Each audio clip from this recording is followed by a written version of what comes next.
Listen up, says my teacher. In front of the class, he says if you're not a believer, I've refused, that's on you. Better shape up and pay your dues. I've refused, that's on you.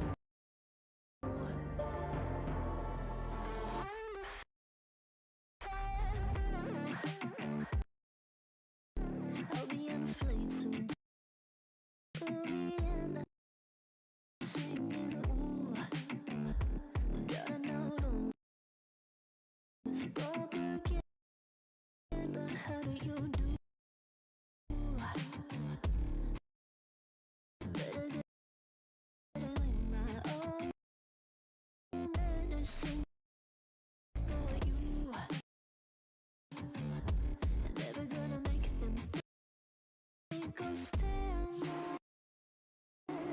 for all the things that I've said, pushing me closer to the edge, and I don't know that lose. Don't mind if I do. For all the things that I've said, pushing me closer to the edge, and I don't know that lose. Don't mind if I do.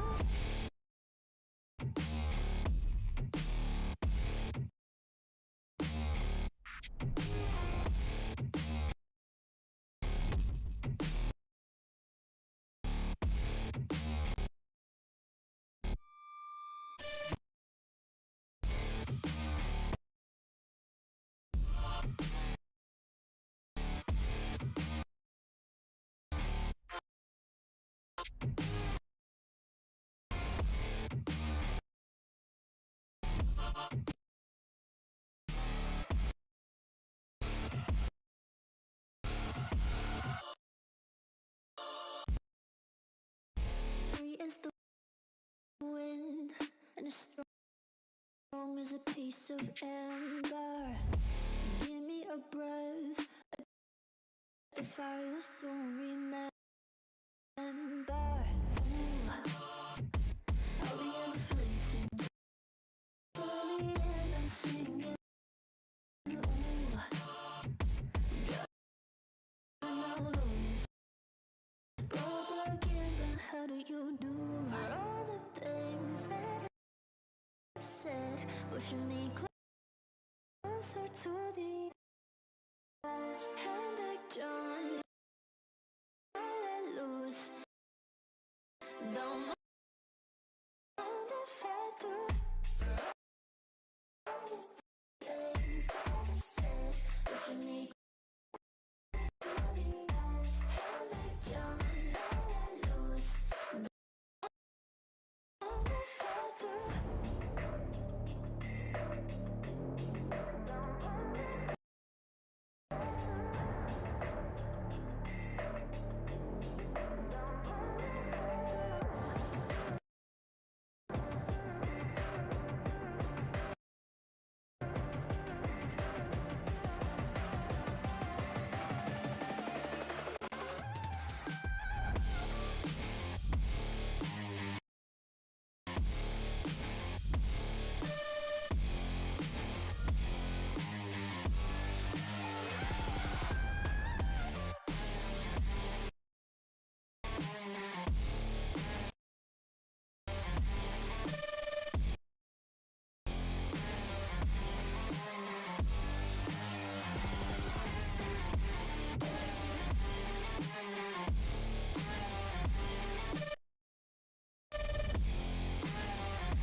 Testing, 1, 2, 3, testing.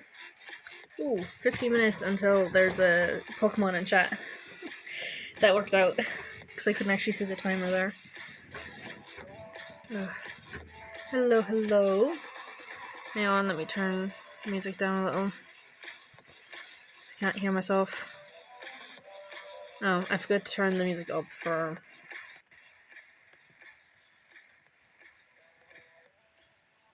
Okay, there's that. Now let me look at this and get this back on screen.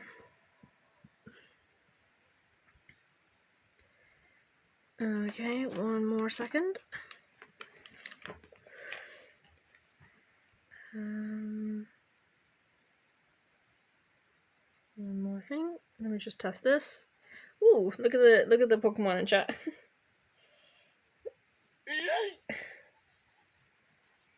Okay, for a second there, I didn't think it came up.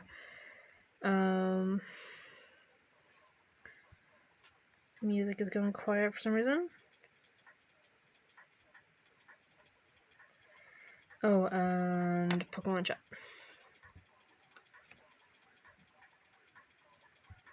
There.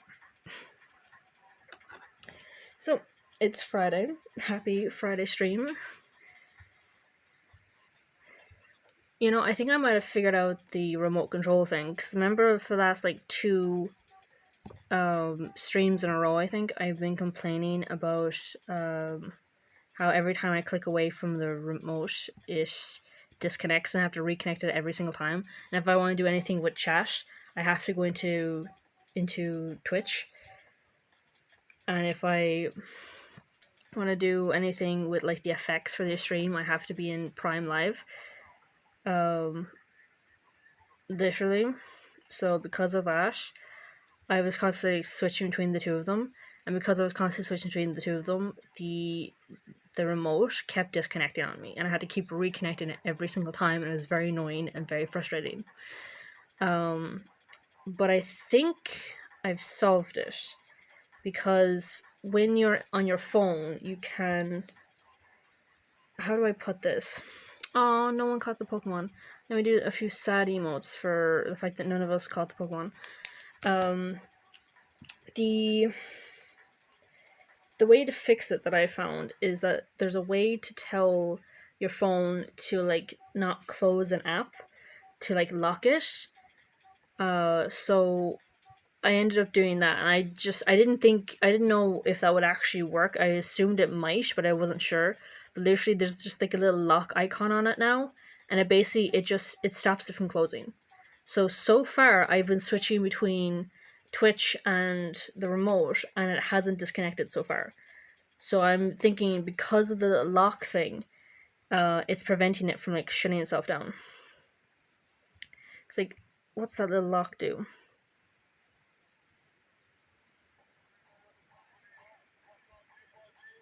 Hang on.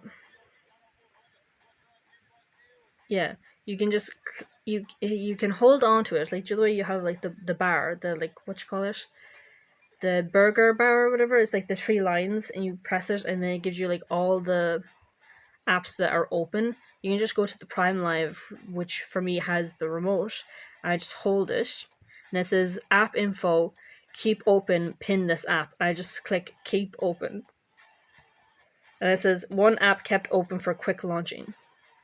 And so far that has led to it not disconnecting every 5 seconds on me, which is very, very, very, very, very, very useful. Very useful. So a few congratulations fireworks for that, because thank fuck I don't have to deal with the disconnections anymore.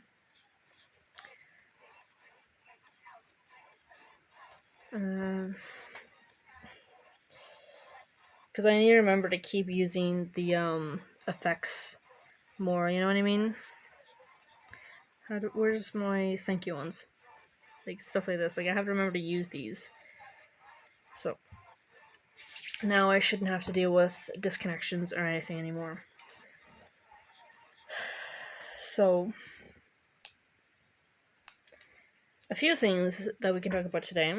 One of the things being alien stage, which is something I was talking about last time. I was talking about how I wanted Till to be alive solely because I want him to process this stuff between him and Ivan. And there has been like a comic that came out that I've seen people talking about.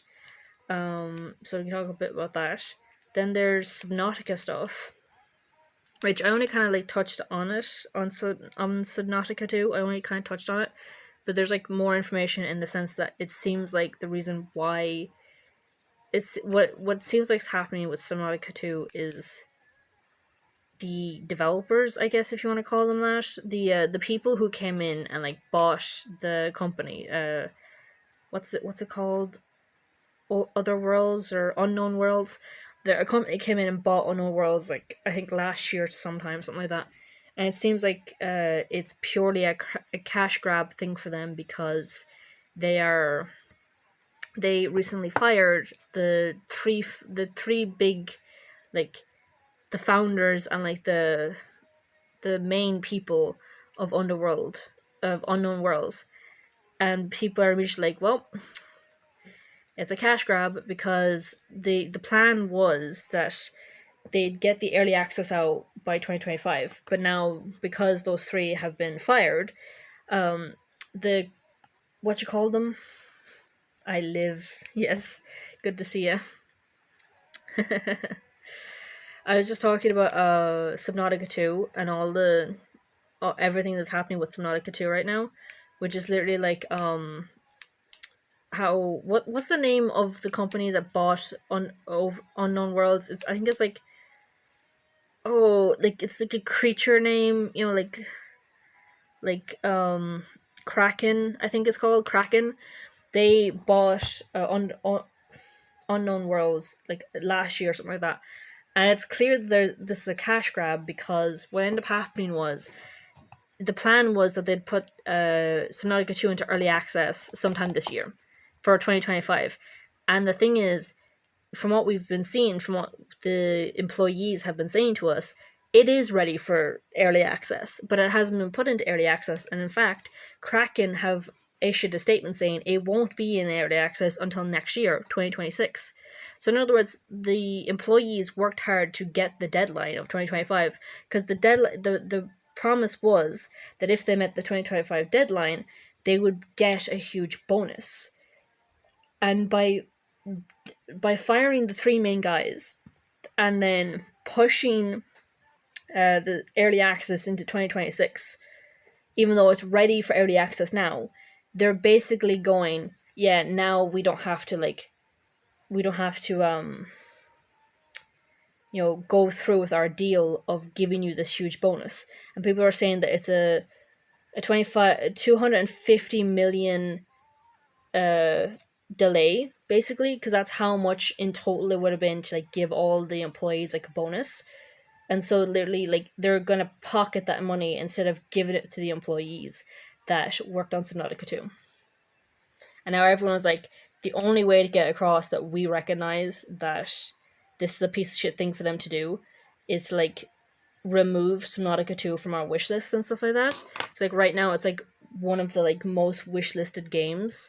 And it's just like, it's such an obvious cash grab because like you made this deal that like, hey, you meet 2025 deadline, and then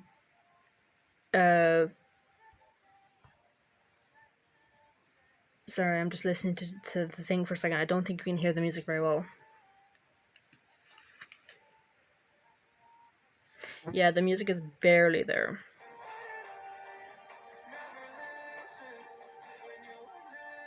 Yeah.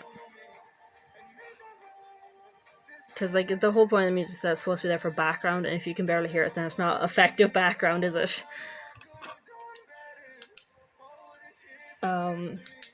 But like basically 250 million, they're gonna just pocket that. And the creators of like Unknown Worlds, like their whole shtick was they are like player focused. You know what I mean? Like they're one of the last gaming companies that actually give a fuck about the players. You know? And it's just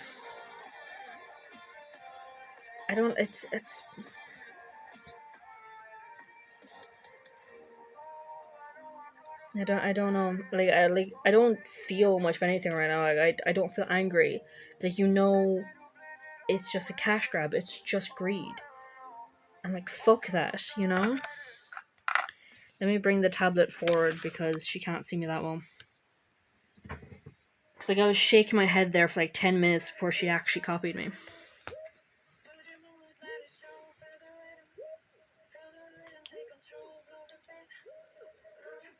Are Summit and Xander here? I'm not actually sure. I know that there's like 2 viewers. At least that's what the thing is telling me. But I don't know who the other viewer is. I just know one of them is you.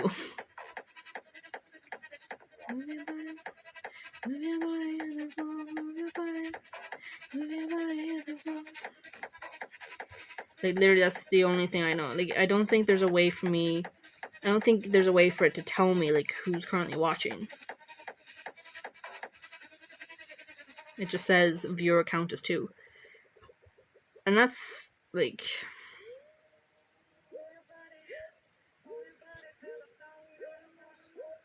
because it's not showing me anything. Oh, now viewer count is 3. So I don't know who the other viewers are, unless they like type in chat. Because like, I'm using like the phone to like moderate on Steam, so or on Twitch, so I don't actually.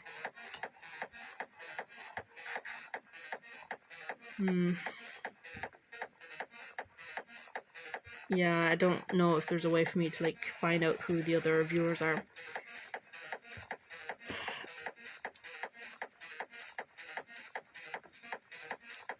Oh, fuck. Did you hear about baby Saja rumors?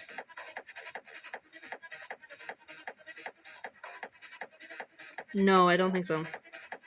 Because I have been hearing that like a sequel has definitely been confirmed. Because that came up last stream as well. But I was like, I haven't heard anything like that. But I've heard since then that like a sequel is definitely confirmed. We can talk about Demon Hunters as well. Because I've been recently... Because like I talked about this before. About how there's no actual evidence that the Golden Honyun would have actually like removed... like would have done anything for Rumi. Do you know what I mean? Like the whole point of it was like the reason why she was such a workaholic is she was working towards the Golden Honyun. Apparently Baby is more up than he is. More OP. So more OP than he seems. I do think I've been seeing something like that because like it has been pointed out that like because like, I was talking about before how it really seems like Junyu really has some sort of sway with the demons, like he has some sort of authority. But then like someone else was actually talking about how in Your Idol, Baby Saja's rapping is when, you know, the demon dude came in. His name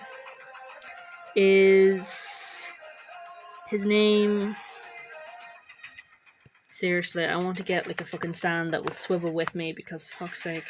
Every time I so much as move in any kind of way that you can't see, she disconnects off me. But I can't find a stand that will actually hold a tablet and be an auto tracker at the same time, you know what I mean? The only face tracking stands I can find are for your phone only. Apparently he might be second in command in dating Zoe in secret. I thought it was Mystery that was dating Zoe in secret, because Mystery was Zoe's type.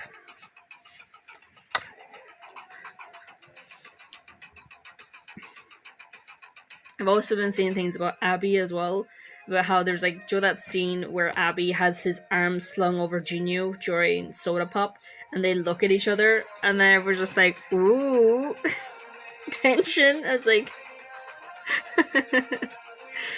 apparently Mystery was just a cover. Maybe.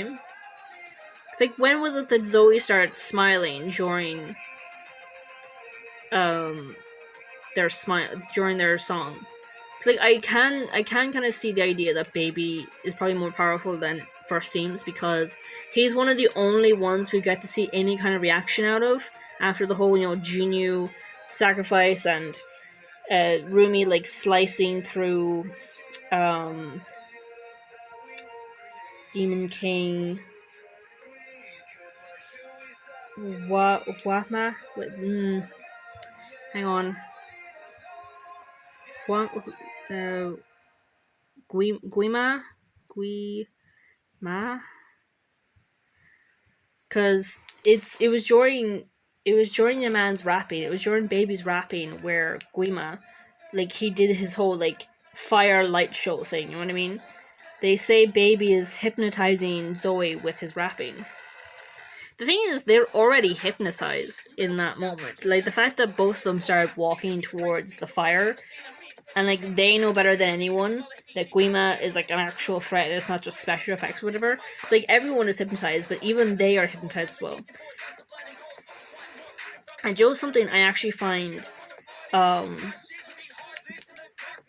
like, something I was thinking of recently, actually, that I don't think I've mentioned before, because I only just thought of it. But Joe, the way how, with Guima, when he's getting into Mira and Zoe's head, he uses their own voices. So, like, with Mira, he uses her own voice and says, "You don't deserve a family," or whatever. And then the same with Zoe, it's Zoe's own voice that says, "You don't belong anywhere." And then it's the same with Bobby, too. It's Bobby's voice that goes, "You couldn't keep the girls together," right? But when it's Rumi, when she's, like, standing there in the arena, and then Guima is doing that whole shtick where he's, like, you know, trying to get into her head or whatever, like, yes, he's saying it out loud, right? And, like, he's saying it out loud. It's not in her head, it's out loud. Or at least that's what it seems like to us, anyway. It seems like it's out loud. And then the thing is, it's not in Rumi's voice. It's in Guima's own voice. So that was probably an indicator that he wasn't actually succeeding in getting to her. You know what I mean? Like, if you want, like a representation, like, from Mira and Zoe, they get hypnotized because he uses their own voice to get to them, and it works. Whereas when he's trying to get at Rumi, it's his own voice. It's not her voice that's saying it. It's his voice. So that, I think, now that I think about it, that was kind of a sign he wasn't getting to her. You know what I mean? It was kind of a sign that, like, that even then she had, like, a resistance to him. That even in, like, her lowest moment, he wasn't actually getting through to her. Because it was his voice, not hers. You know, like, it's either that, like, he didn't think he needed to use her voice to get to her, or he was trying to use her voice to get to her and didn't realize that it wasn't, and it was his own voice.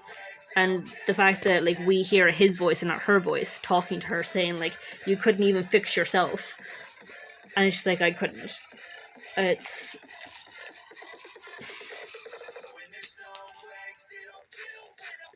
I don't know, I think, because, like, looking back and, like, rewatching that scene again, I realized that, like, for everybody else, you see them using their own voice against them, but when it came to Rumi, it was just it was Guima's own voice. And also, people are saying Junyu is Zoe's ancestor. Honestly, at this point, like, does it really matter whose ancestors? Honestly, Joan was something I do like the idea of, though. Imagine if Jinyu's little sister ended up growing up to become, like, a second generation hunter. I think that would be, like, the irony of it would be really kind of, like, sad, you know what I mean? So, like, does that mean that she got to, like, meet her brother as a demon, you know what I mean? But then again, he was alive back then. So, like, because, like, did he become a demon upon death?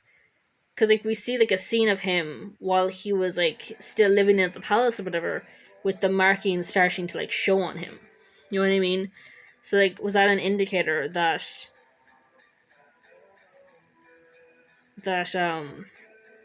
he had become a demon there, and that if the sister did become a huntress, did they end up facing each other?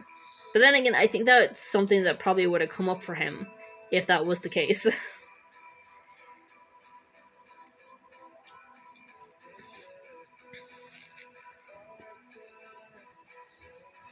And then, honestly, it's just, I did see someone like accidentally refer to his little sister as his daughter.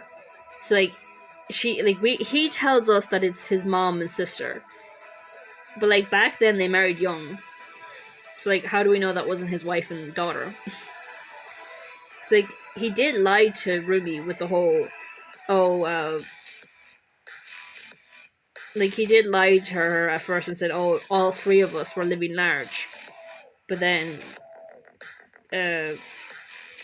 what was it? Guima like pulled me to him, and I ended up leaving them, and they suffered without me.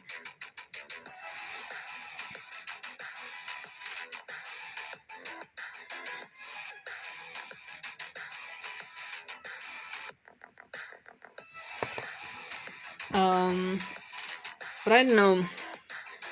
Also, apparently in the original concepts, well, we're supposed to like learn about Rumi's dad. Like we're supposed to learn about him. It's like, goddamn.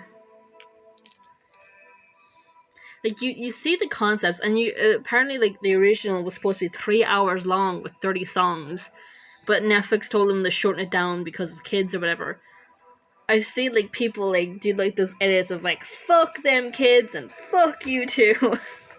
Honestly, can you imagine 3 hours and 30 songs? Hell yeah, give me that.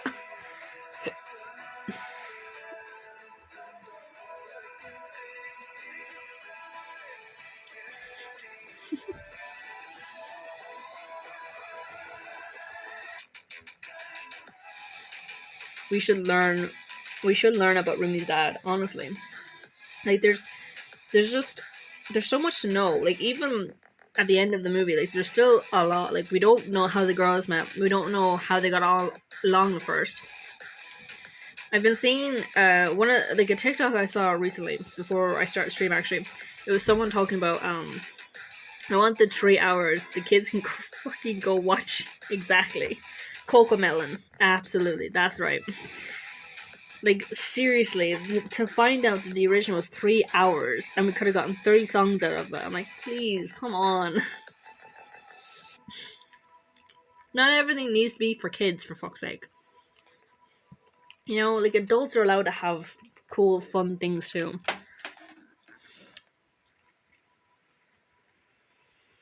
But yeah, like we don't actually know what the Golden Honeymoon would have done to Rumi. Like, because you know for a fact, fucking Celine or whatever the hell her name is, who gives a fuck? But she absolutely is talking out of her ass. She has no idea what the Golden Honeymoon is gonna do. And quite frankly, does she actually care what it'll do? You know? Because, like, I've been seeing people talk about it, and I've been seeing people say that, like, they genuinely believe that Celine probably would have, like, if it became, like, a choice for her, if it was a choice between, like, sacrificing Rumi to get the Golden Honeymoon, she absolutely would do it. And it's just, like, it's sad to think of, but I actually do think she would have. You know, I do think if it came down to it, she'd be like, absolutely, throw that child away for the Golden Honeymoon.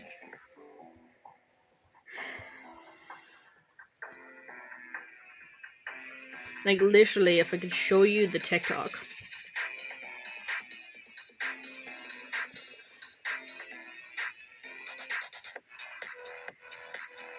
Because it is just made up.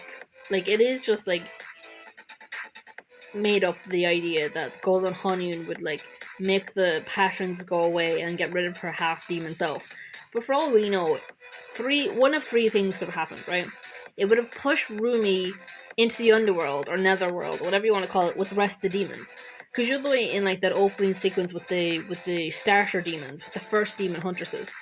They sing the song, they create the first honeymoon, and you see immediately it like waves outwards, and the demons immediately get pushed under the honeymoon. So how do we know the same thing wouldn't have happened to Rumi? That the second the thing went golden, that she would be immediately pushed under it.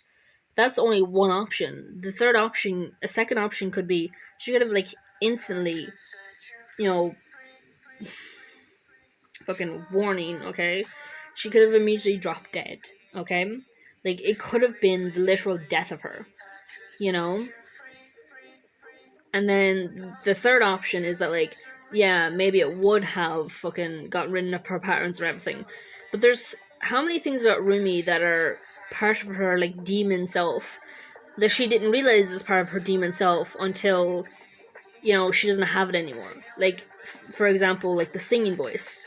Like, the fact that her singing voice started to wane after they saw that spark of gold in the Hunyun.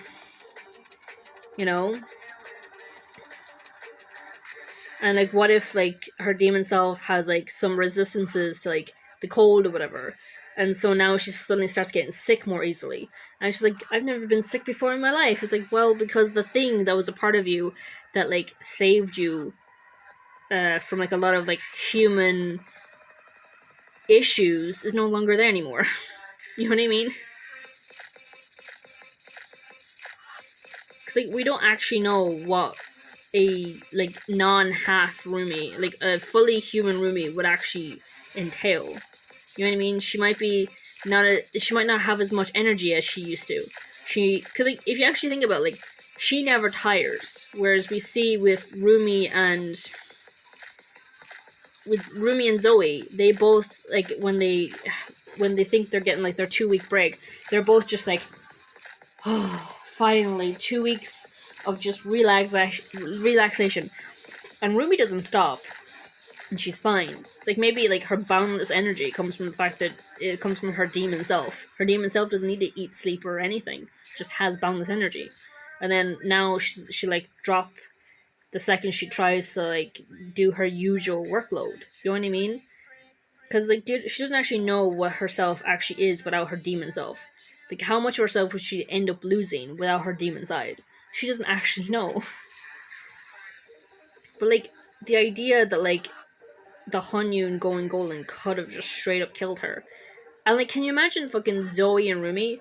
Like, 1 minute they're like, yay, the golden Hunyun! And then they turn to Rumi, who's collapsed on the ground, like, oh my god. And then they, like, check her pulse, and she's just randomly dropped dead to them. And let's face facts, Celine, she's not gonna tell them the truth. Or she'll tell them some botched version of it, you know what I mean? She'll give them some, like, something, because, like, would she actually say, oh, she was part demon, and the Hunyun going golden was, she always knew that the Hunyun going golden would be the death of her or something, do you know what I mean? Like, because we literally in that scene, she literally said, we can lie to Mira and Zoe and just say that it was just an illusion from Guima to, like, separate them or whatever. So she absolutely would have given, like, Zoe and Mira some type of, like, botched half-truth that wasn't actually real. Like, can you imagine if she actually told them that she knew all along that the Golden Hunyun would kill her, but in actuality, she was hoping against hope that it would save her.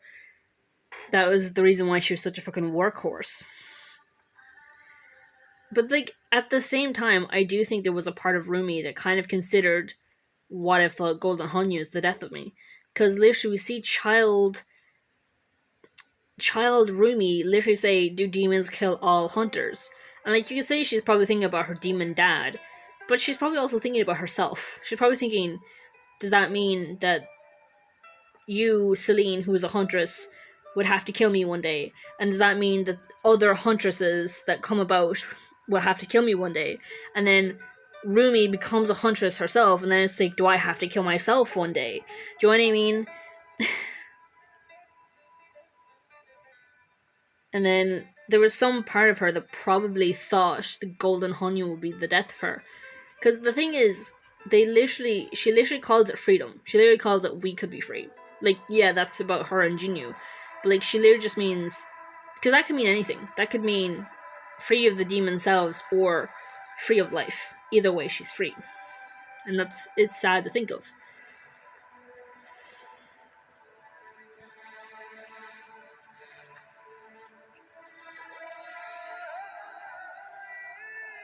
Celine is as evil as a demon, honestly. How can have a child standing in front of you, like the child that you raised standing in front of you, handing you their, like, magical fucking sword made out of light, saying, finish the job, do what you should have done, with the heavy implications of kill me right in there. And you immediately go back to, oh, cover up. And it's like, why don't you love me? It's like, I do love you, all of me. And it's like, she couldn't even look at her. Are you kidding me? Oh my god.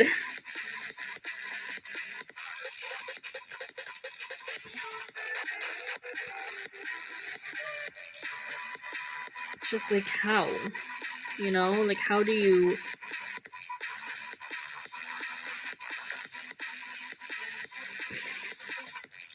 I currently have, like, Joe the Baby Bell cheese. And the other way, like, it comes like a little wrapper and it comes like a little red thing. And they're just mushing that, like, red cover together. Like it's fucking Play-Doh. It's distracting the fuck out of me. I'm like a child.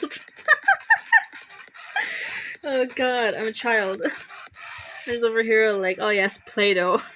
Takes all my attention.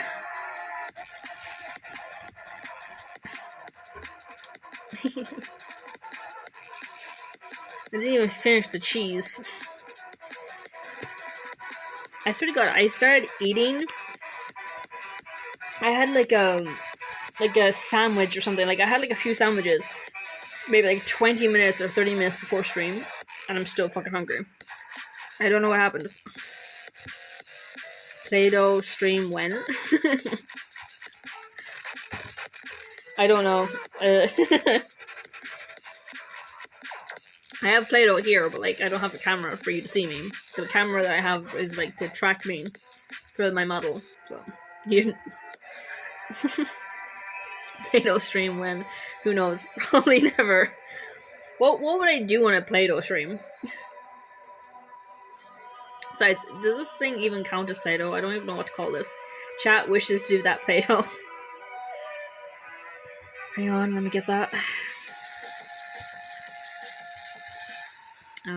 Chat.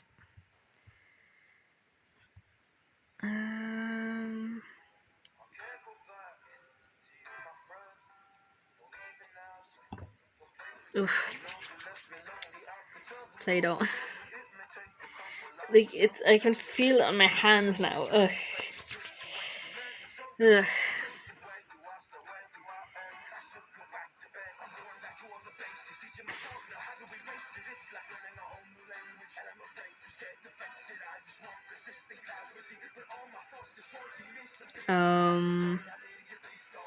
You can do some modeling, sculpting demonstrating your art skills. You can do that with digital stuff as well. There's like digital, there's like 3D modeling and stuff for that. Throw it at people. Hang on, I think I have something, I have an effect for this. There. Something was thrown at people. Here's another one, a bouncy ball. There you go. There's some throwing at people. Ugh, I need to stop playing with it. Ugh. I can just feel it on my hands now. I said that already, but it won't go away.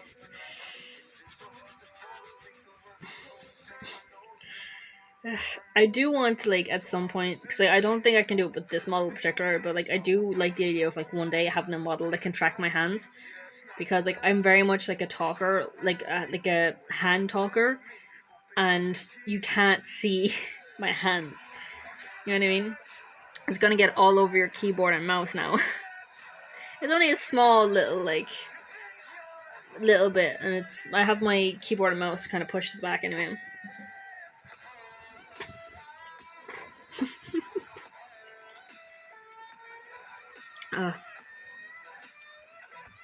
Here. What do you call a book club that's been stuck on one book for years? I have no idea. I've never heard this one before.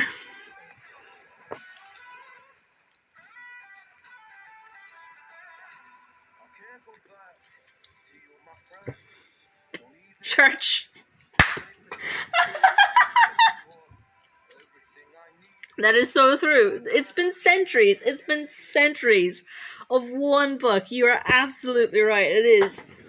That is exactly what it is. Brilliant. I'm gonna fucking. I need to remember that. I need to write that down somewhere. And just be like, a book club that's obsessed with one book, and it's just like church. It's like, fuck. Aw.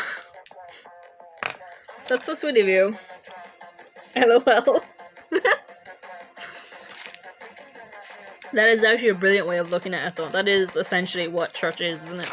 Just a book club that's obsessed with the one book that was, like, someone, like, wrote that years ago. I know there's, like, New Testaments to it and all that sort of stuff.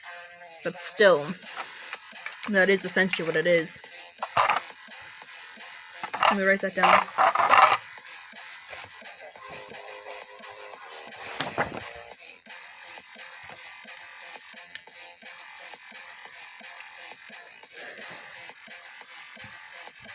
Hang on. Sorry, I see your thing. Just 1 second. Just need to check this. What do you call...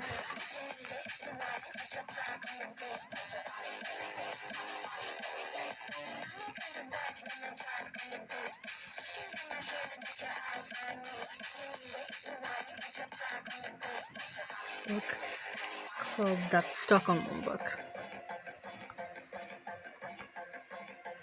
That's, honestly, I should have thought of that. But yeah, on one club, on one book. Like, I'm Irish. Like, the Irish are raised Catholic. Like, I'm not Catholic personally, but, like, it's the religion of Ireland, basically.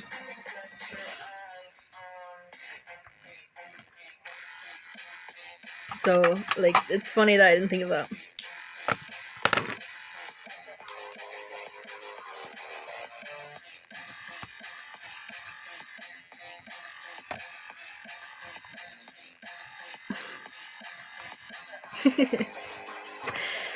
So, what do you call a fish who hates the number 2?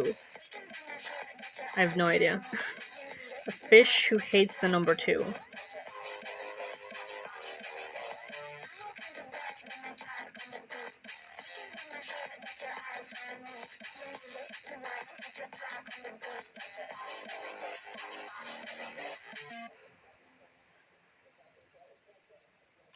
Oh god. A tuna. Hang on. I need effects. I need effects for that. This was for the church one as well. There's another clapping one that I have.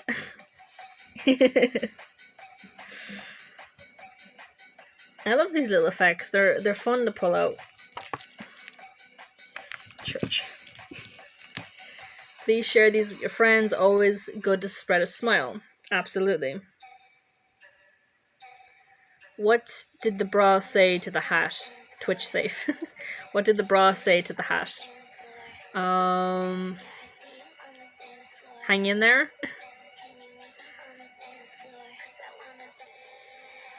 Always good to spread a smile.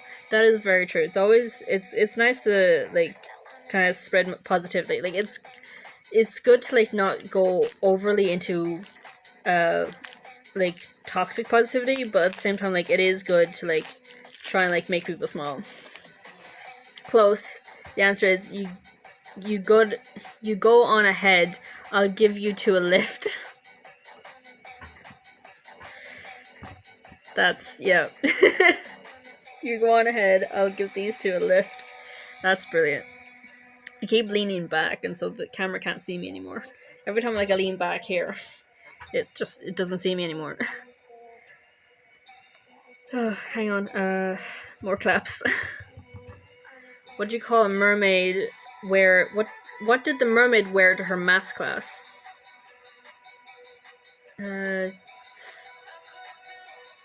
I think I should know this one, actually. Isn't it something like 2 scales or something like that? Something? Oh, I can't think of it. Oh god, algebra. That's, yeah. Yeah, I knew I should have known it. I was like, shit, I know this one. Oh, God.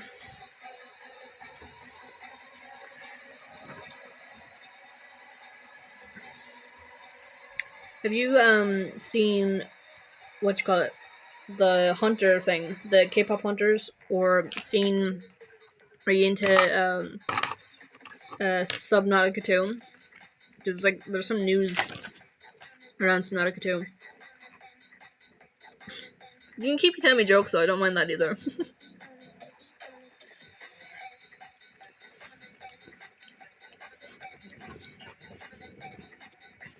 But, as I was saying with, like, the K-pop Hunter thing, though, it's like, there's no way of knowing that Golden Honeymoon wouldn't have been the death of Rumi, or that it wouldn't have pushed her into the underworld. And the question is, like, if she was pushing the underworld, is she still able to, like, summon her weapon? So I think the answer would be no, because her weapon, their weapons, like the Huntress's weapons, comes from the Hunyun, and if she's pushed under the Hunyun, there's no way that she'd be able to summon a weapon. So she would be, as a hunter, to the demons anyways, in the underworld, and then they go, oh, she's defenseless. You know what I mean? Like, they would go for her. I have not. Sadly, I must get going. I'm in America, just got done work. Heading to the gym now, just stopping by to share a smile. You have a great weekend. Get some Jasmine wins. Thank you. It was very nice of you to drop in. It's nice to be off work and have fun at the gym. And thank you for spreading smiles. Hope to see you again. I'll be streaming again Monday, so I hope to see you again.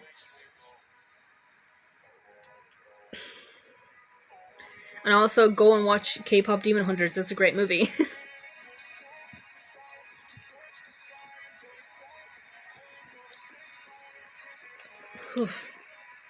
It's really hot today, isn't it? Like, I'm in the house, for God's sake, and I'm fucking... Well, I'm not baking, but, like, I had this, like, a little fan, and it's, like, a little small one they could, like, have on the desk. I swear to fuck, I can't find it.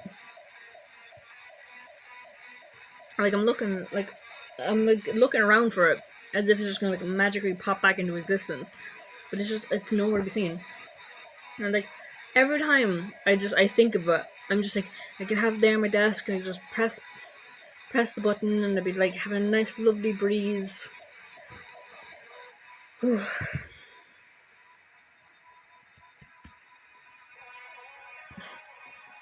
I would love to have, like, a model that can track my hands and, like, show you what my hands are doing too, because, like, I'm currently fanning myself because I feel really hot.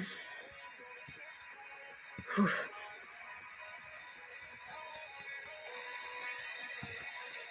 I wonder, do I have a...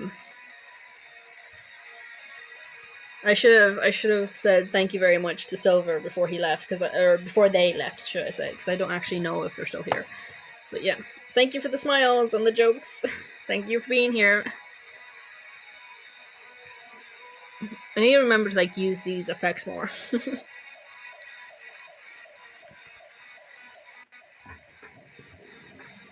Ow. I have my fucking legs folded. I could talk about Subnautica for a second. Again, go back to that for a second. Like, it's obvious that it was purposely done to make it that it was purposely done so that way they wouldn't have to pay the employees the bonus that they were promised. And so I think the last thing I heard of it, and I don't know if this is actually truth or if it's just people are saying it should happen, but I think that the last I heard is that the like developers of Underworld or unknown worlds are gonna, like, be suing Kraken because they literally just backed out. Not to mention they fired, like, the 3 guys probably without any actual cause. And honestly, they should. They need to. The game industry has just been getting away with too much shit for the past few years, and they shouldn't be getting away with. Also, I should remember that there are 2 games going on in chat,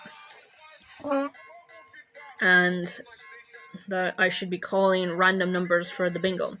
Don't forget to join the bingo game in chat. And a Pokemon is going to be showing up in chat in 40 seconds. 40 seconds. Can you hear the Irish accent when I'm going forte?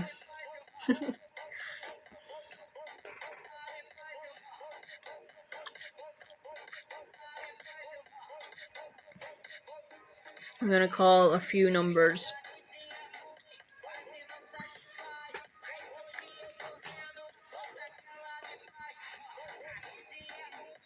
Ugh. You know, eating cheese might be a mistake, honestly. It's kind of fucking with my throat a little bit.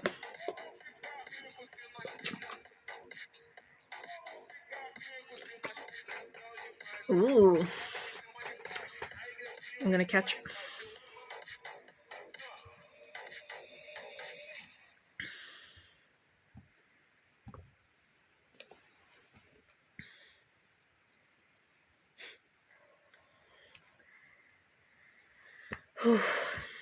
What do you think of the backgrounds as well? I think I was showing these off last time. Let me see.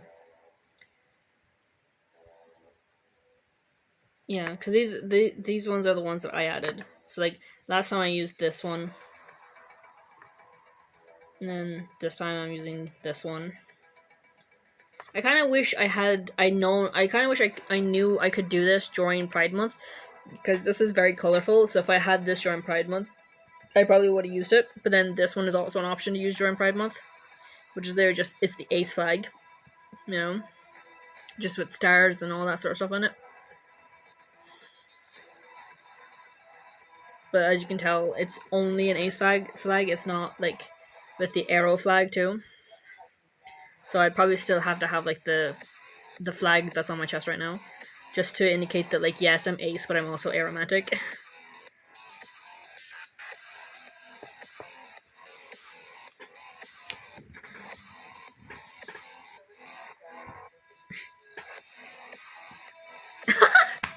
The timing of that, oh my god. Oh nice, I caught the Viper.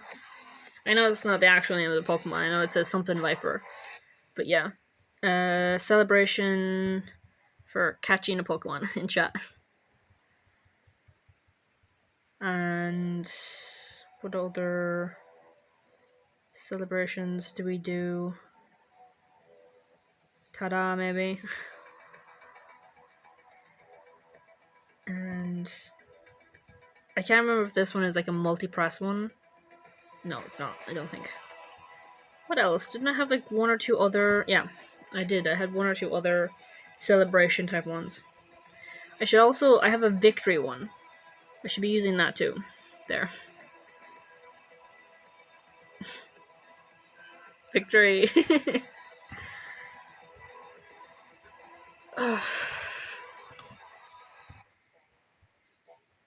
Oh, I've already been streaming for an hour?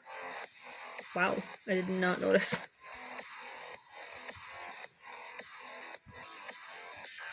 Has anything interesting been going on with anybody this week? Also, this is the first time that I've streamed 3 times a week. So I streamed Monday, I did a surprise stream Wednesday, and I streamed today. So I've kept my word and I streamed for 3 days in a week. First time. First time I've done it.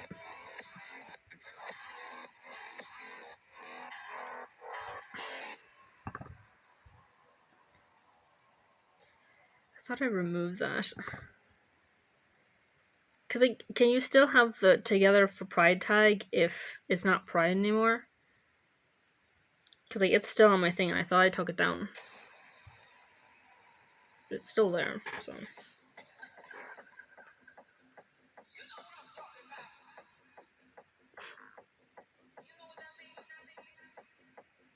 You even hear the music well enough to know that I'm dancing to the music.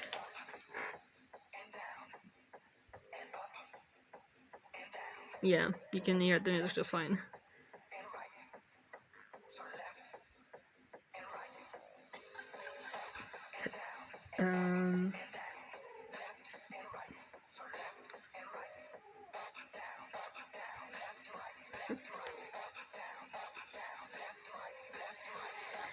Oh, Jesus. Yep.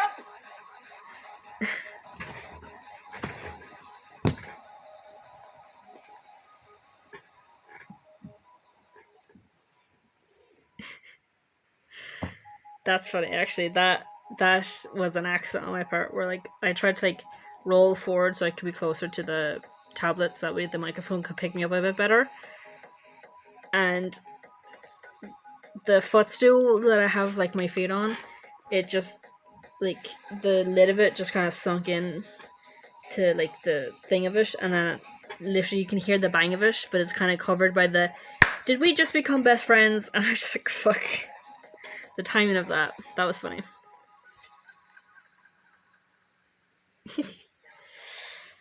Oh, I forgot that I changed the background to this. Let's go back to this.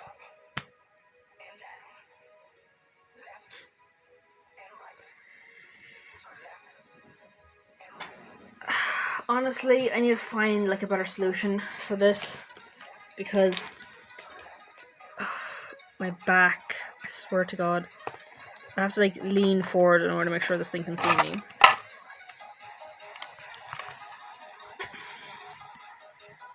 Da da da da da da da da. Ooh. Let me just. Right. Let me get my phone for a second and I'll see if there's any topics that we can bring up. Because, like, I think I mentioned last time about how the Steam Deck, or not the Steam Deck, the Switch was. Because I don't think I actually mentioned this part, but Brazil is actually suing Nintendo because of the Switch 2 bricking.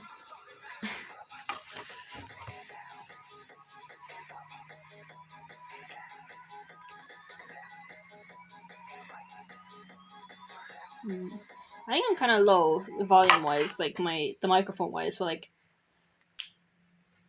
I mean, you can still hear me though, and you can literally hear me messing with my pens as well, so it's still. You're still picking up a lot. I don't know, I think I just sound low to myself. Maybe it's actually my earphones.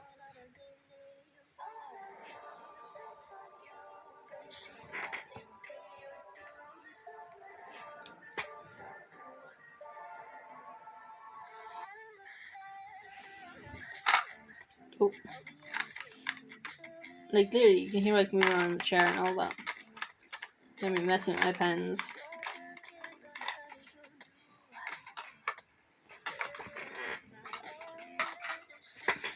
Yeah, I think it was just my headphones. I had it on too low.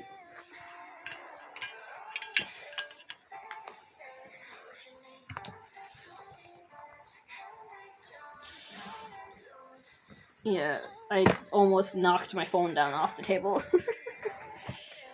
Oh god. Should have my phone next to me so that way I have easy access to Twitch and the effects. That was an accident. That was an accident.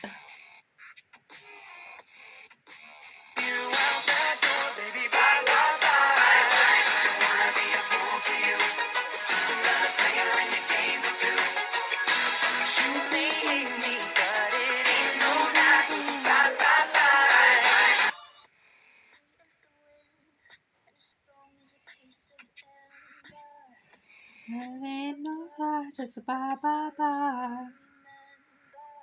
You know, the text is hard to read with that background.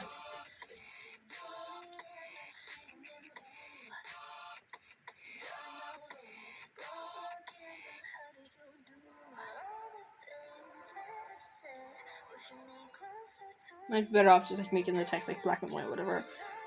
I could be sure that you can see it regardless of what background I have. Because all the backgrounds that I have are all colorful in one shape or form or another anyway.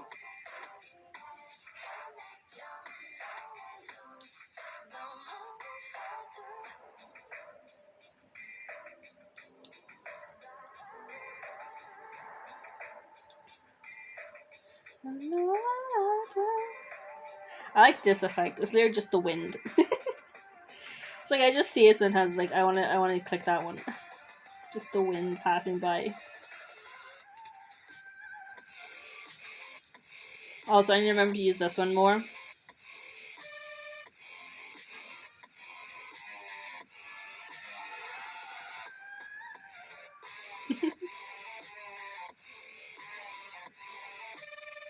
This one's cute.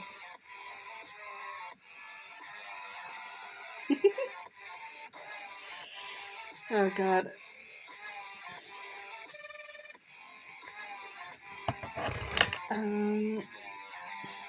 I tried playing a little bit of Quantum Break, which is from the same developers of Control, and I'm actually having a difficult time with it because I'm not having fun with the shooting because like it's not as smooth as it is with Control.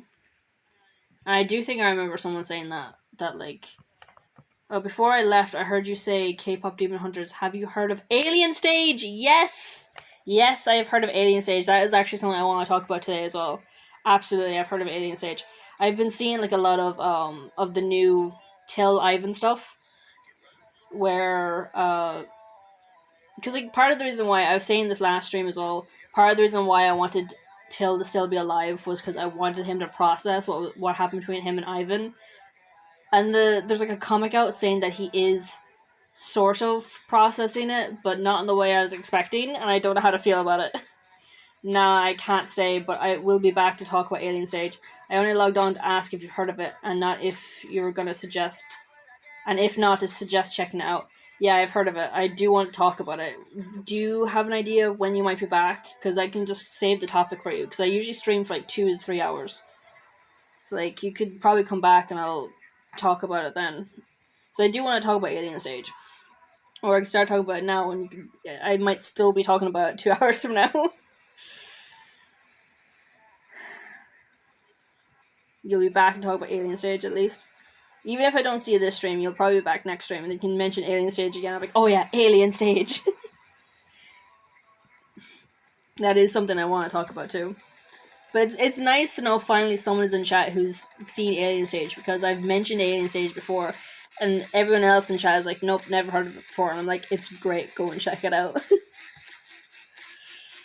So it's nice that someone came in chat going, hey, have you heard of Alien Stage? It's like, yes.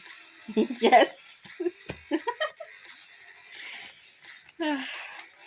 My workout is 60 minutes, so I doubt I'll be back, but go ahead and yap without me. Bye bye. See ya.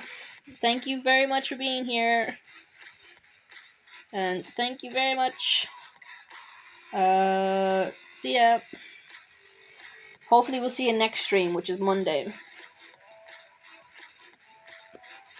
Oh, and here's another one that I can use.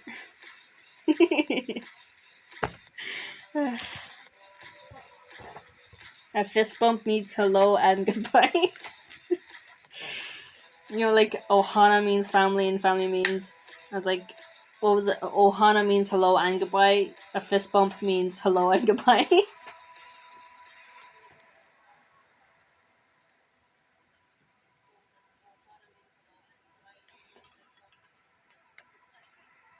You know, when I first saw you come back, I should have done this. Welcome back to the channel. That would have been funny. So.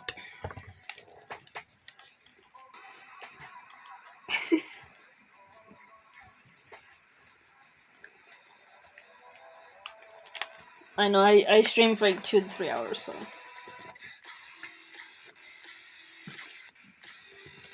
We're only into the first hour or so. But yeah, I could talk about Alien Stage, honestly. Last stream, I was like talking about it. I think I spent like most of the stream. I think I spent like at least 2 hours of the stream talking about Alien Stage. But part of what I was saying was I wanted Till to be alive because I wanted him to process what was going on between him and Ivan. And I don't know how to say it, but like, there's a comic out now, which is, I guess, Till kind of like dealing with his now guilt, survivor's guilt, which is like, we see with like Mizi, she got her own comic, and we get to see like how her own survivor's guilt kind of like twists her own opinion of herself, and how she kind of like twists Sua's like her her inner version of Sua kind of gets twisted with it, and like she has like a she hallucinates Sua, basically calling her a murderer, basically calling her like a master manipulator and all this sort of stuff. It's like, you planned for this, you wanted all your friends dead, blah blah blah. And it's like, I see the same thing happening with Till, where he's basically using Ivan's image to like torture himself, basically. And the thing is, all I can think about is so many people are going to misinterpret this. Because like you see it with Mizi as well, like she got misinterpreted because of that comic as well, where people were like, "Oh, she is just manipulative." It's like, no, it's her survivor's guilt getting her by the throat and telling her she has no right to survive something everybody else died. You know, it's fucking with her sense of self, and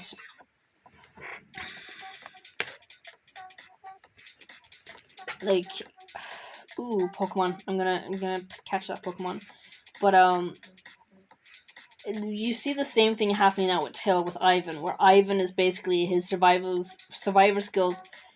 Like he's hallucinating Ivan as his survivor's guilt, and Ivan is basically being cruel towards Till, and I'm just gonna see so many people mischaracterize this now as this is what Till saw Ivan as. He saw him as cruel, and it's just like, I think what it actually is just his own survivor's guilt is being cruel towards himself.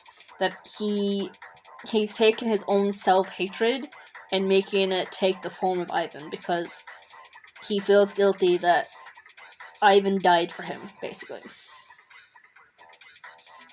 And so, like, it's sad to see, because I don't think that what we're seeing right now is Till's perspective of Ivan. I don't think that's that he thinks Ivan is cruel, or that, like, he hates Ivan, actually. I genuinely just see it as him feeling guilty towards Ivan. I think he's felt guilty towards Ivan their entire relationship. No one caught the Hunter. The Haunter, sorry, the Haunter. I've always called it the Hunter, not the Haunter. And then when I actually read it, I'm like, oh no wait, it's a Haunter, not a Hunter. Sad effects for the fact that no one caught the Haunter.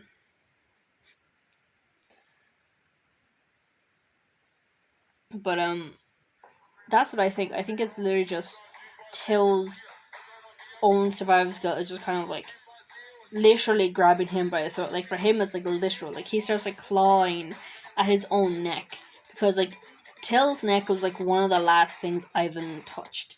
You know what I mean? So like he starts like clawing at his own throat. Hang on, I have more sad emotes. This one, I don't want to forget this one.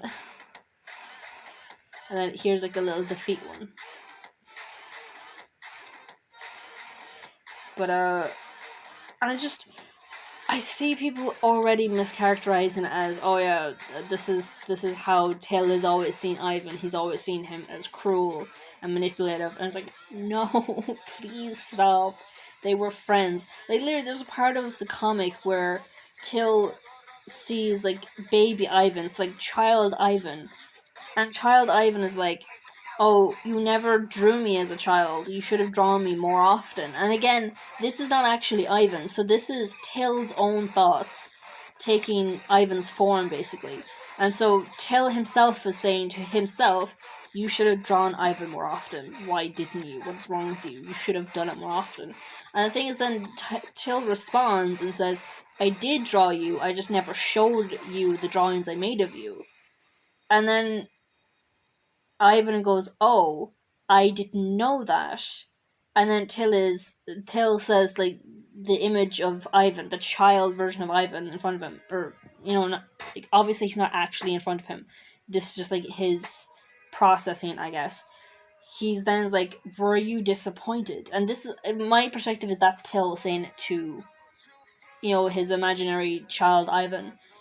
He's like asking him, were you disappointed to think that I didn't draw you? You know what I mean? Because like the idea that like child Ivan literally said, you should have drawn me more often. And then he says, oh, I did draw you, I just never showed you. And then Ivan's, like, child Ivan literally says back, "I didn't know that," indicating on some level Till realizes now that yes, he drew Ivan, but because he never showed Ivan, Ivan himself never knew that he drew him, and now he's thinking, Ivan didn't know that I ever drew him as kids, and did that disappoint him? Was that upsetting for him? The idea that, like, I only ever drew everybody else and not him. You know what I mean? Like, it's probably mainly Mizi that he was drawing, but I do think he was probably drawing, like, more than just her. Because I think we've seen him drawing, like, landscapes and stuff like that. So, like, it wasn't just people he was drawing. He drew, like, several different things.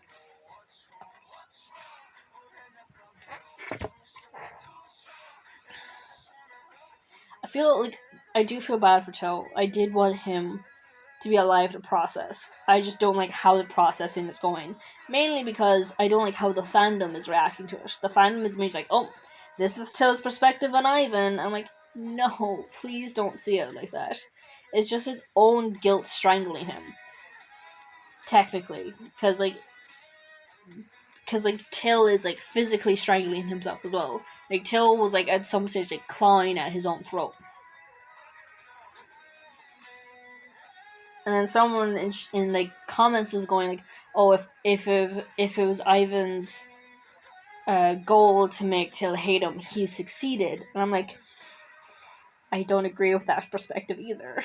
I don't see any of Till's actions as I hate Ivan, but I do think, because like, don't actually quote me on this, because I saw someone say that like the translated version of like what Till said was he called Ivan a parasite or something. I'm like, fuck, please, no.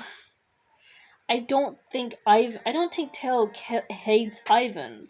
Because, like, again, it was the creator themselves that constantly told us that it was an unrealized relationship because Till never realized his feelings now until it was too late.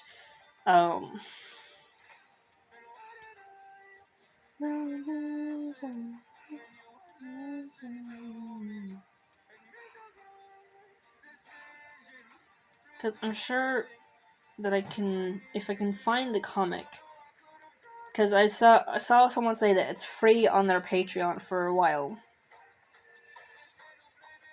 Oh, hang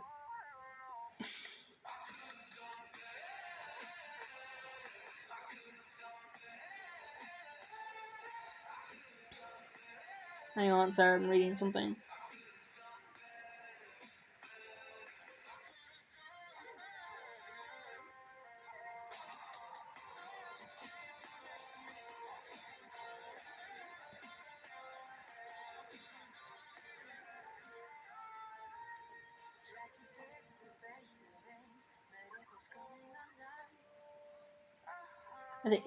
I think it's called Scars. I think the comic is called Scars.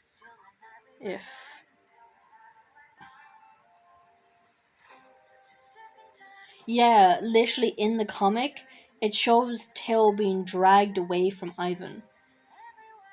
So like Ivan is like laying down on the stage where he fell when he was shot, and literally all you see is Till's perspective of him being dragged away, because you see his arms stretched out for Ivan, and you see two, because I don't know if it's confirmed or not, but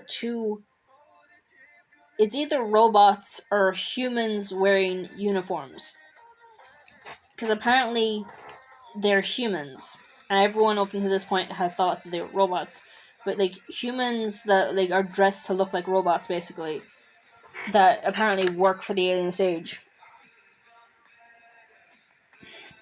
are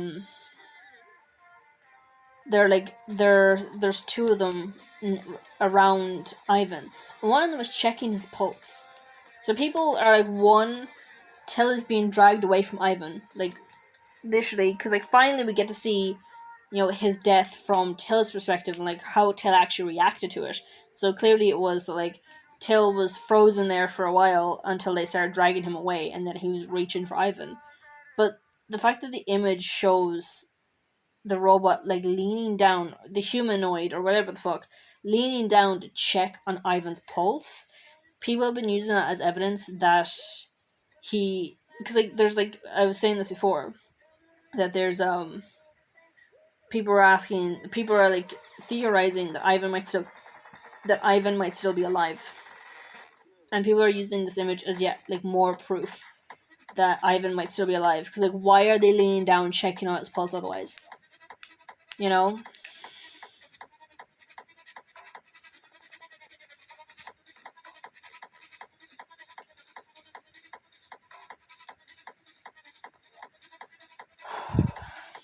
This image for some reason is not coming up.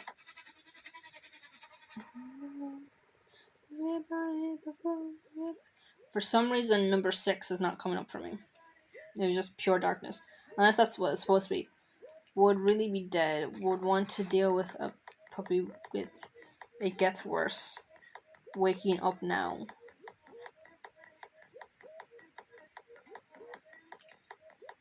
Hang on, is this the rebels talking about Till? Would really be dead. You want to deal with a puppy with POW. Just literally PW ... and then a question mark. It gets worse. Waking up now. What do you mean dealing with a puppy with something? Like, what the hell does that mean? And number 8 for some reason is not opening. My body was heavy. I couldn't make a sound.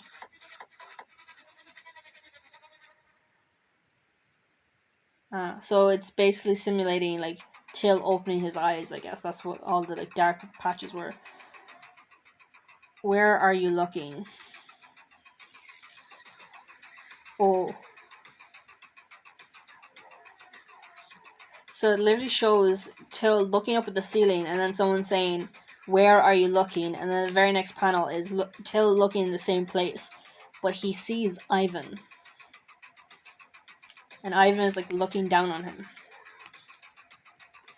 And then Ivan says hello. Oh my god. Oh. And Till is just looking at Ivan. It's just a picture of Till on the bed looking up at Ivan. There was one face I didn't want to see, and it's Till looking at Ivan. People who seem to have saved me are looking at my body and saying things. Is it that bad? Look at his eyes. It's not just the nerve damage. I couldn't even understand what they were saying. Like, it's either that he's dissociating so much that he's not even, like, hearing them. Or, cause, like, people are saying that he's gone mute after this, and people can't decide if it's that he has, like, actual issues with his throat, or if he's just, like, mute because of trauma. And so far, it seems like it could be either or, honestly, but the fact is, like, I couldn't even understand what they were saying. Honestly, he's no reason to have any issues with his ear. But then again, in the end of the other one, he had, like, a nick in his ear. It's like, maybe there is a reason for something to be wrong with his ears. God, is he gone deaf and mute? So he's mute and deaf? God damn it. But he's, like, there's, like, 2 humans in front of him, and then his illusion of Ivan is in the background. And he's focused in on Ivan. Because the 2 humans are blacked out. Like, you can see their faces, but they're blacked out, whereas Ivan has light on him. A child who is nothing but a burden. That's what Ivan is saying to Till. And he's chuckling. And then the other human that's actually there says, You're probably in a lot of pain, so don't talk. Can you take a look at this? So Till isn't even paying attention to the 2 humans actually in front of him. He's only looking at Ivan. He looks so disheveled. Poor Ivan. Poor Till. He looks so disheveled. I don't think we can talk right now. Are you listening to me, Till? His ears should be fine. Okay, so he's just associating. That's all that's wrong with him. He's not actually listening to them. So his ears are fine. He's just not listening. So he's dissociating so much that he's hallucinating Ivan. He's both hearing and seeing Ivan. He's hallucinating him to the point that he's not paying attention to the actual people in the room.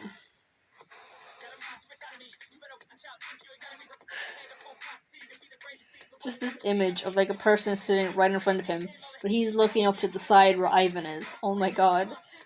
Looking at this guy who's bullying me for no reason. I couldn't even make eye contact with this seemingly friendly person for days.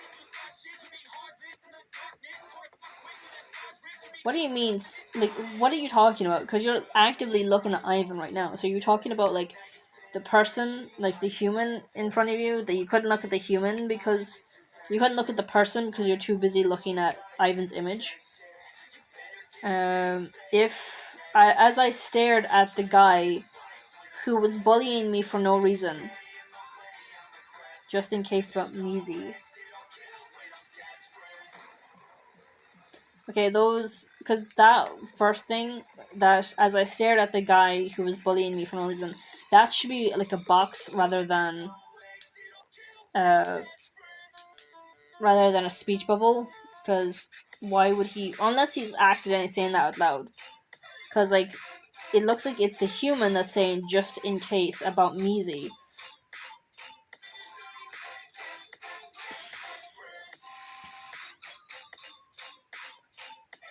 It's best not to talk about her anywhere.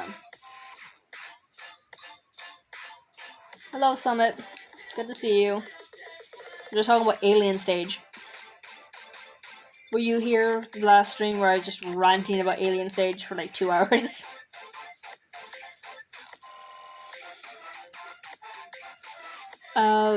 BK was actually asking after you at the beginning of chat, at the beginning of stream. You're like, is Summit and Xander here? And I was like, I don't know. All I know is there's like a few people watching. I don't know who's actually here. Good to see you, Summit. Oh, wait. Effects. I have effects for this. Hi, Summit.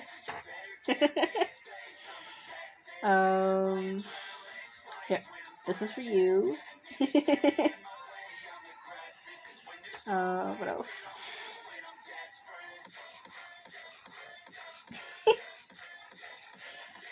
I saw you stream on Wednesday, but I couldn't make it. No, that's okay. It was a surprise stream anyways, because I've been saying for a while that I would try streaming 3 days a week, and so this week has been like the first week where I've actually succeeded in streaming 3 times this week. So Monday, Wednesday, and now today, Friday. So yay, congratulations to me. Hang on. No, wait, wrong button. Sorry about that, wrong button. I meant to press this button. Congratulations to me for succeeding in the goal I set out.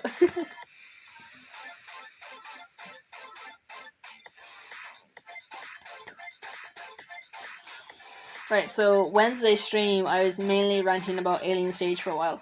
How'd that stream go? Honestly, I think I was too quiet.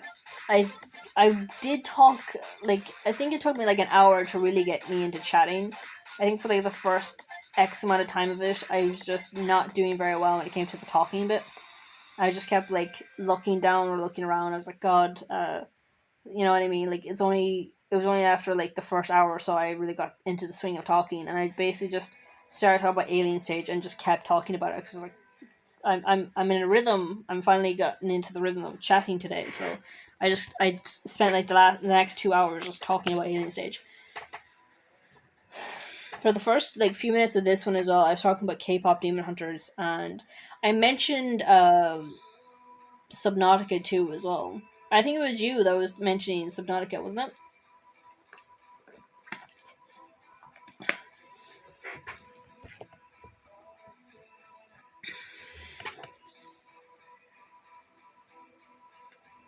Because I'm with Alien Stage, right? There's been a comic released.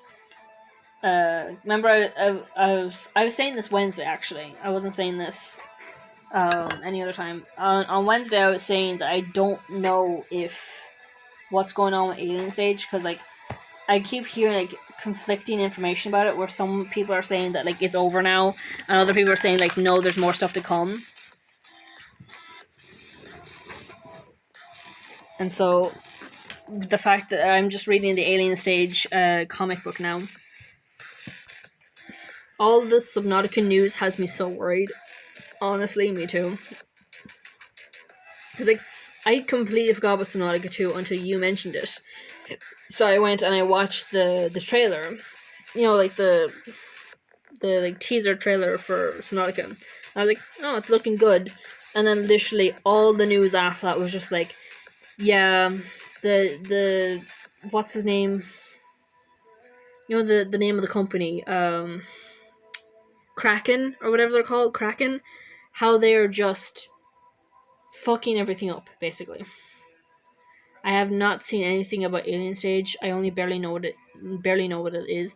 Yeah, that's why I was like, I'm just looking at Alien Stage myself, because like I've been into Alien Stage for a while now. It's just I don't know what's going on with it at the same time, because like all my information is basically like secondhand from like TikTok and stuff.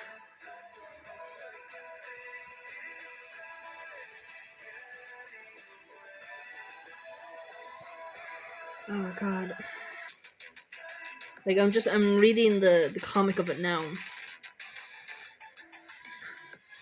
Fuck's sake, Till. I was saying in Wednesday's stream that the reason why I wanted Till to be alive is because I wanted him to process what went down between him and some other characters. Like that was the reason why I wanted him alive. Cause like there was like rumors and like the fans and everything were like, oh, Till is alive. We know it. We hope that he's alive. And I was like, the reason why I want him to be still alive is I want him to process some stuff.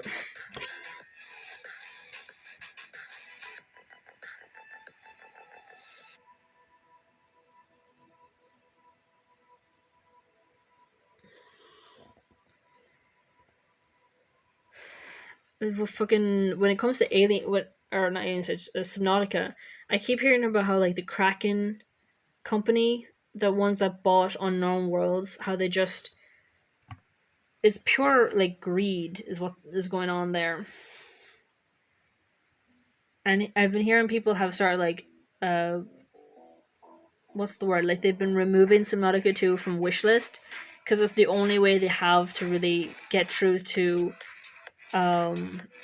Kraken, that they're not pleased with their piece of shit decisions to do what they've done.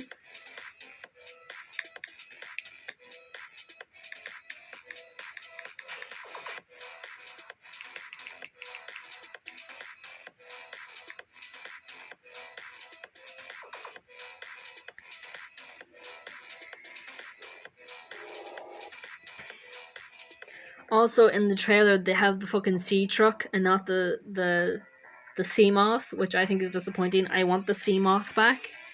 Like, literally, just make it big enough that it has like 2 seats or whatever, or like make it big enough that it has a few seats. They let go the founders of Unknown Worlds to make sure they don't have to pay them 250 million or something like that. That's what I've heard as well. Last thing I actually heard on it was that maybe this is just hopeful wishing on my part, but that they were gonna sue. That like the Unknown Worlds devs were gonna sue.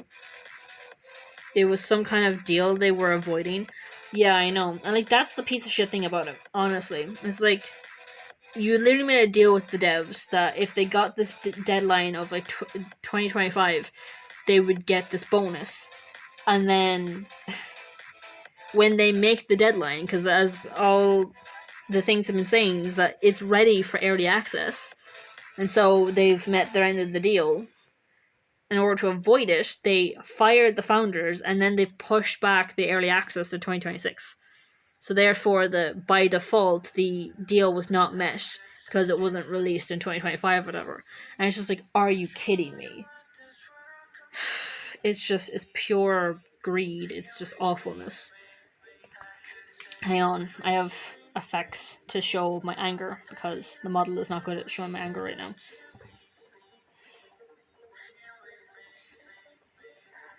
Like, it's just, red alert. It's awfulness. It's pure badness. It's greed. And it's sad to see as well because, like, the game industry has been getting away with far too fucking much awfulness for the past few years. And, like, Unknown Worlds was, like, one of the few companies that was very much for the players. You know what I mean? Like, they were very much, they cared about the players, and they weren't like they weren't like the rest of the companies. You know what I mean? But then they got bought out by fucking, I keep slipping on the name, Kraken. And Kraken is doing all the greed for them. It's like, fuck you. You know, like, fuck that. This tomato is for Kraken. I wish, honestly, that this one was like a continuous press one. Honestly, like, it's a one press. I need a version of it where it's like multiple presses. I can just like multi-press it and just like multiple like tomatoes hit the screen. Yeah, I think that is the name. It's just like I keep pronouncing it as Kraken. I don't know how to actually pronounce it. Personally, because I think it's kind of funny. The idea that like Unknown Worlds creates Subnautica, and Subnautica is like, you know, like an underwater game. Then Subnautica 2 is also an underwater game, obviously. And the idea that they got bought out by a company called Kraken, you know, like a sea creature. I know, just like the irony of it. So I like the idea of it being called Kraken. I just call it Kraken.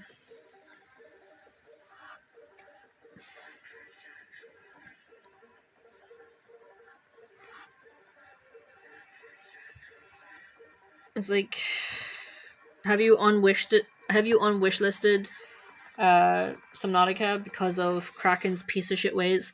Because I've been hearing people say that that's what they're doing, because it's the only way they have to convey to Kraken that they're not pleased with this very obvious money grab, with this very greedy and obviously terrible move. Like, you know what I mean? Like, it's obviously that they only did it because they didn't want to pay out the 250 million.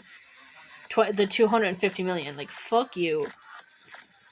Like, you make a deal and then you're like, oh, they actually followed through on it. Let's fucking fire them. Yeah, same, honestly.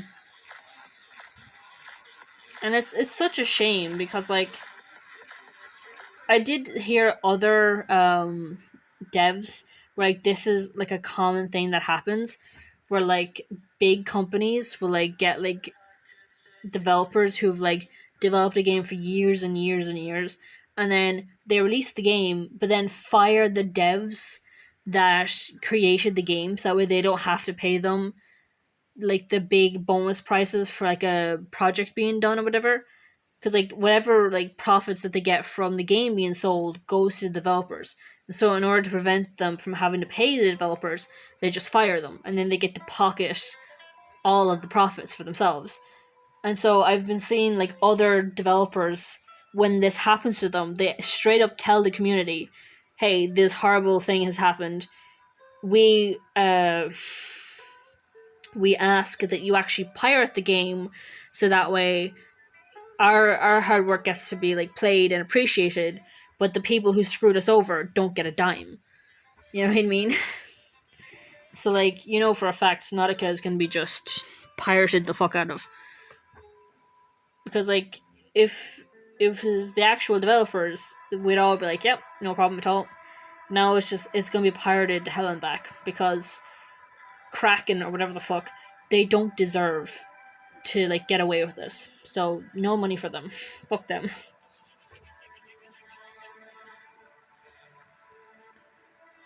And honestly, I was already in the like mindset that I would probably have to learn some piracy in order to get some of my favorite Nintendo games, you know, to be a little bit discreet, I guess, because I don't have the newest console, and the more I see of them like actually falling through with the bricking, that I'm just like, yep, best decision not to have bought it. Because like, I was like saying I didn't want to buy it for launch, and then like the more I kept thinking about like the Zelda and the Pokemon and everything, I was like, you know what, I'll make myself a deal. I'll wait for 6 months. because like it's like in the first year of games or first year stuff, like is when you like the first handful of months it's just nothing but praise. It's back to back praise, right?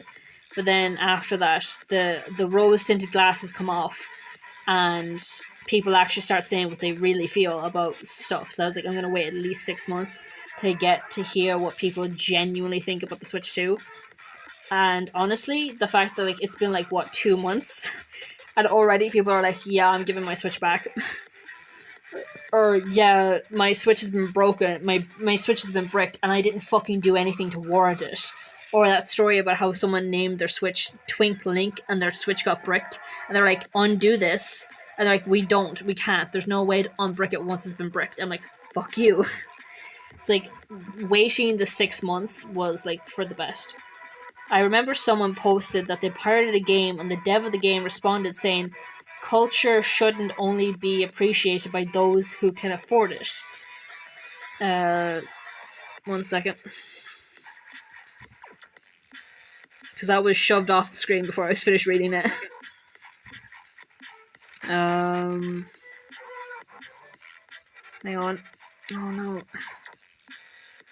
no. Culture shouldn't be appreciated by those who can afford it, saying he was okay with it being pirated. Which is just such a fire line. Honestly, true. And as the new saying that's been going around recently is, if piracy, or if buying isn't owning, then piracy isn't stealing. So. And at this point, Nintendo and Kraken are basically begging to be pirated from. You know? Like, you ask stupid questions, you win stupid prizes, sort of a deal. But in this case, it's not that you're asking stupid questions, it's that you're doing stupid, piece of shit, greedy things. You're gonna get pirated, basically. You're gonna get people who don't want to play your, well, I suppose in this case, mental games. So they're just steal your games. Or pirate them, should I say? Because it's not, if buying is not owning, then piracy is not stealing. Oh yay! I caught it. Celebration.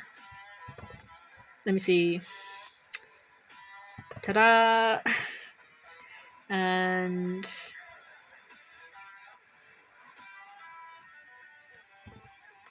because I have to remember to keep using my effects, so you use them for good and bad. And congratulations. And I need to remember to start using. Where is it? This one. There. Those are like a few of the like congratulation type things that we have. I think I have one that says cheers as well. Yeah. Yeah.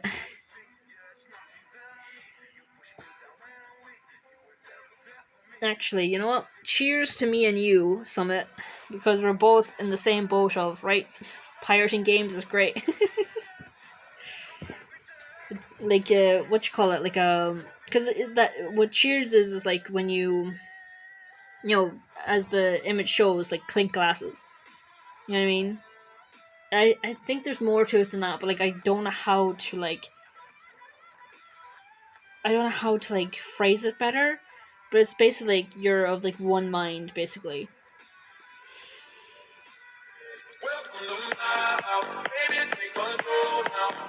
Hello.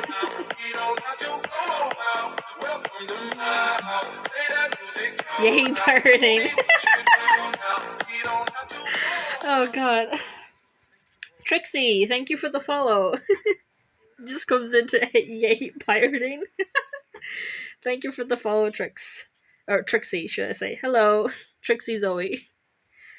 Nice to meet you. How is it going? Of course. It's going great. We were talking about Subnautica 2 and how all the horribleness that's happening there, and that what's going to end up happening is Subnautica 2 is going to be heavily pirated because of Kraken. I believe the parent company now is called Kraken, of their piece of shit actions to save money.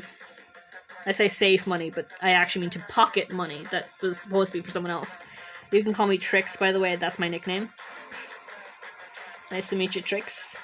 I remember to give you your hello. I should also do this because you followed. Thank you very much for following. And here's another one. I have all these like effects and things lined up, so I need to remember to keep using them. So, some love for you. Ooh, and then stuff like this as well. Because there's one press effects, and then there's like multiple press effects. Oh my god! Look at those emotes. Is that Tootless? I love Tootless. How do you get Tootless emotes?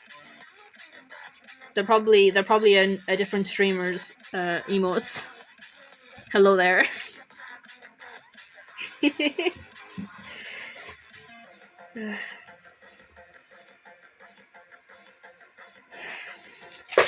Whoops. Are you into games? Yep, different streamer emotes, yeah. I love Tootless. I love How to Train Your Dragon. It's one of my favorite shows. One of my favorite series. Which, I should write that down. Some of them were designed by you. Oh, nice! Good to know. Let me write down How to Train Your Dragon. Let me follow your YouTube. Thank you. That means another thank you for you. We love Tootless, absolutely. Where is my pens gone? There they are. Because I'm starting to like write down all the topics I've talked about, but then if I remember something, to write it down as well. How to Train Your Dragon. That way I remember topics to talk about. Have you seen Alien Stage? Because no one else in chat has seen it, but someone did pop in to like talk about Alien Stage for a second before they had to pop back out. They're like, have you seen Alien Stage? And I'm like, yes, finally someone talks about Alien Stage. So I had an entire like surprise stream there Wednesday, which I basically just ended up talking about Alien Stage for like 2 hours. Another topic that we've been talking a lot about recently is K-pop Demon Hunters.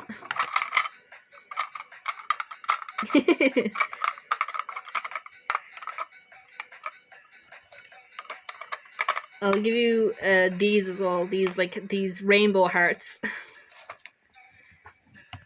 Sorry, sometimes she doesn't see me. Oh, look at all the little Tootless emotes. I love Tootless. He's my favorite dragon out of all the dragons that we see. I know that there's a live action out, and I'm too scared to go see it. Because like, I'm always going to love the animated shows more. Always. I'm always going to love the animated shows more. Let me go back and chat for a bit. Because I think...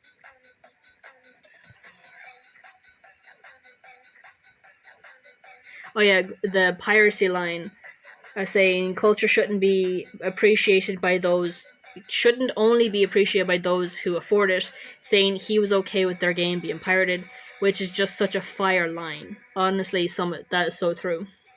My favorite dragon is from Fairy Tail. Haven't seen Fairy Tail actually. When it comes to like those big animes, I'd feel too intimidated by them to start them.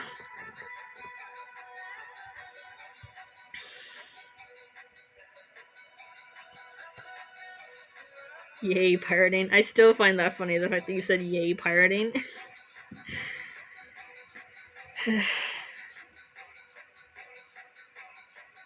I think I was also complaining about the Switch 2 as well. I don't have a Switch 2, but I was saying that like I was going to figure out piracy just because I love Pokemon and I love Zelda, but like I wasn't going to get a Switch 2. And like I decided with myself before it came out that I wasn't going to get it for launch, but the more like during like the week of launch, I could feel myself waning a little bit because I was like, oh, but Pokemon is going to come out eventually and Zelda is going to come out eventually. And because I could feel myself waning, I made a deal with myself to wait 6 months before even considering getting a Switch or a Switch 2, because I was like, for the first like month or so, you're only going to be hearing praise. You know what I mean?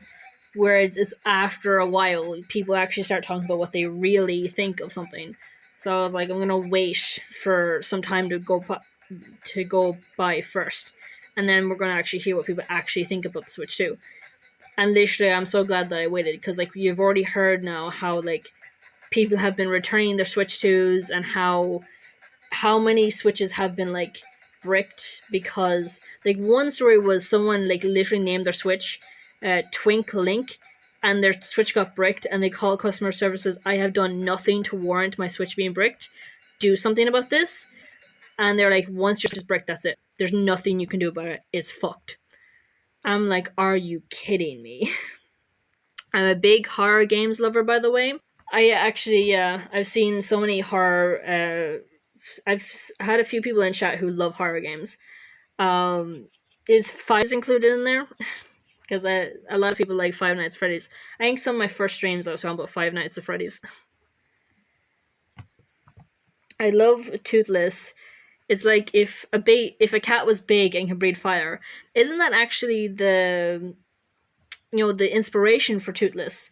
That someone had like a picture of like a puma or something on their web screen, and then they're like, how about we base Toothless on like a panther or whatever, and then they like had like one of the developers' cats do some like actions for them, and they like just followed that. So like Joda in the TV series, actually no, it's not even in the TV series. I think it's actually in the first animated movie, where what you call it, where Toothless is like trying to bang something off of his tail. In order to get the animation for that, they put like some tape or some rope or something on one of the developers' cat's tail and just replicated what the cat did. So that scene where Toothless is like bashing his tail against the ground to like get their prosthetic tail off of him is literally just like them copying the animation that a cat gave them, which is just so funny to think of. I like Outlast and Resident Evil and Alien Isolation. Yeah, kind of. I recently bought Alien Isolation on Steam because it was on sale. So, Resident Evil. I think I have like one or two Resident Evil games. Like, I think I have like one or two of them. I don't know which ones though, I can't remember.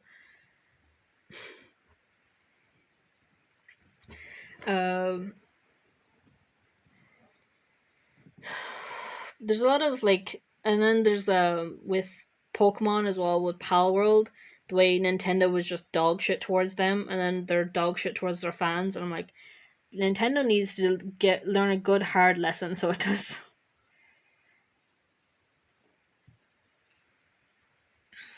Why is the music stopped? Hang on, let me get the music playing again. Just quiet. I was wondering why it went quiet on me. I was like, the hell?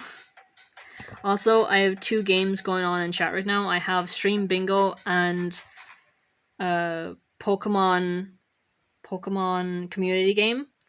So for the Pokemon community, I have the timer there on screen. So in 2 minutes, a Pokemon is going to show up.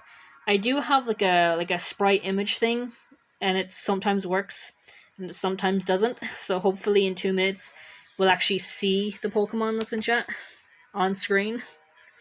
We shall see if it actually happens this time. Because there's times during stream where like it'll work the first 6 times or something like that, and then for the rest of the stream, it just doesn't work anymore. And I'm like, why? You were working at the start. Why are you not working now? By the way, if you have any interest in arts relating to streaming, like I do arts for streamers as well as being a professional artist.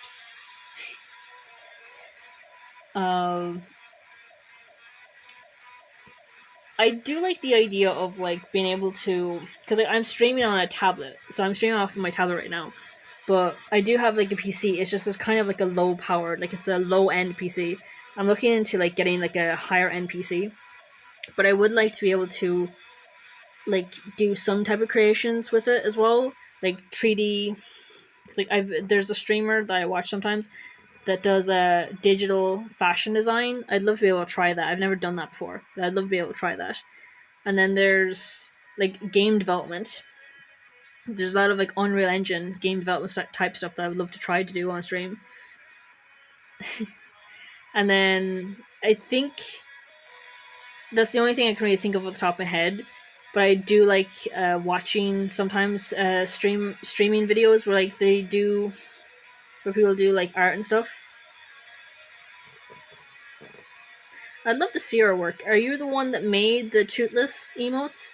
Because I would love to like have some toothless emotes someday.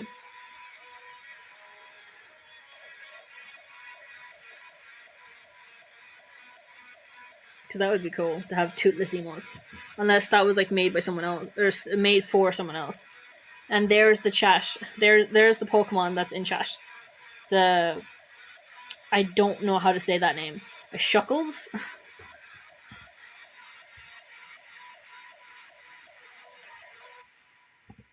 Oh wait, let me.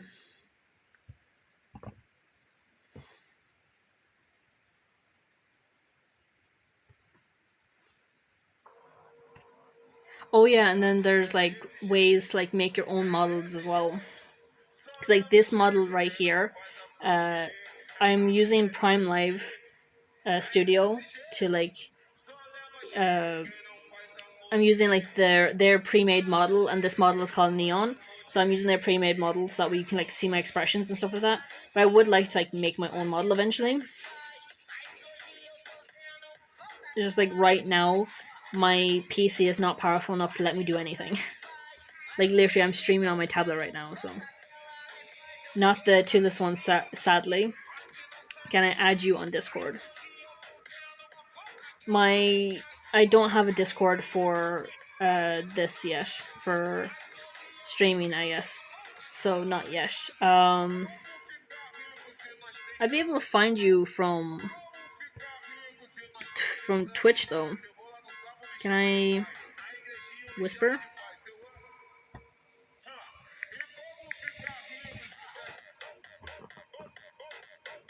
Oh, nice! I caught the Pokemon.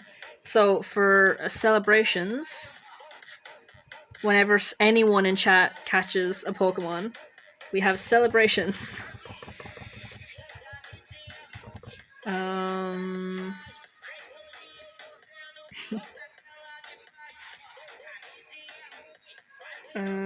Where's the congratulations one? There we go.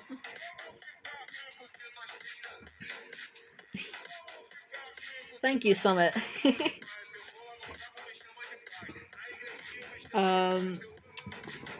Yep. I also have Insta if you like. Nice. That's good to know. Is your name Trixie, Zoe, in all of them? That would make it easier to be able to find you then.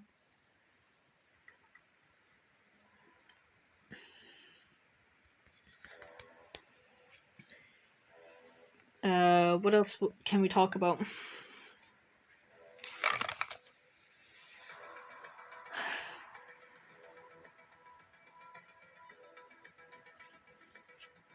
I can't whisper as I don't have a verified account yet. Okay.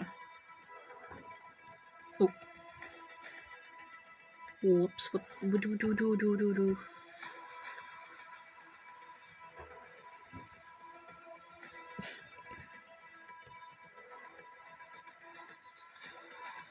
GT Live just went live. At least for me. That's what it says on my phone, that it just went live.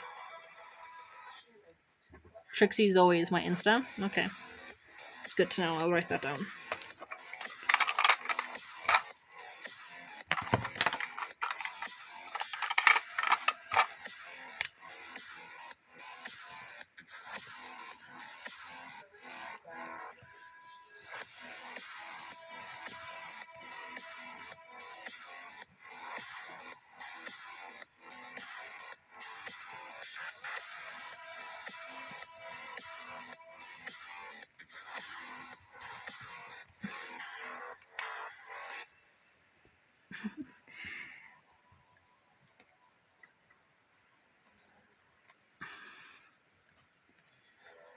Two dashes Zoe Insta.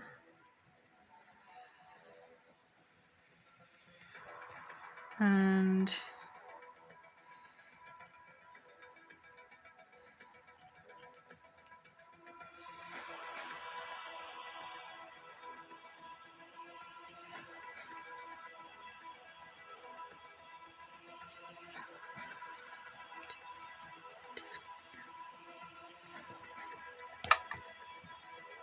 okay, I've written that down.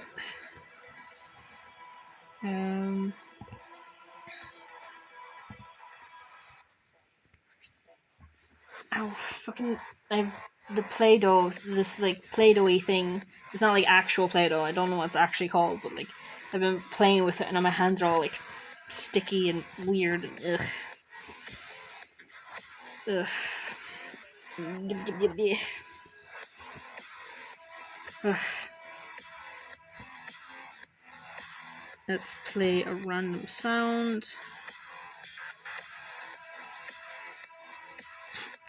This is just taking its time on me. Where's my headphones? Oh, they're here. So is there any things that you can think of that you just want to talk about? Because I have like I've like written down like a list of things that like I've talked about in stream before, or like one or two things that like. Ooh, that's something I could write down as well. John Wick. I wonder if anyone has seen John Wick, because I love the John Wick franchise. John Wick. That's something to talk about as well.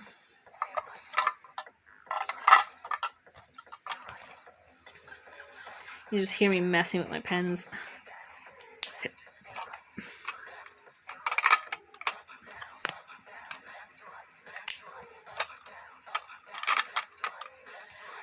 Oof. It's really hot. Like, it's been such lovely days recently. It's just fucking... As an Irish person, I can't handle the heat. I wasn't built for it at all. I was built for the rain and the misery. I can't handle the heat at all.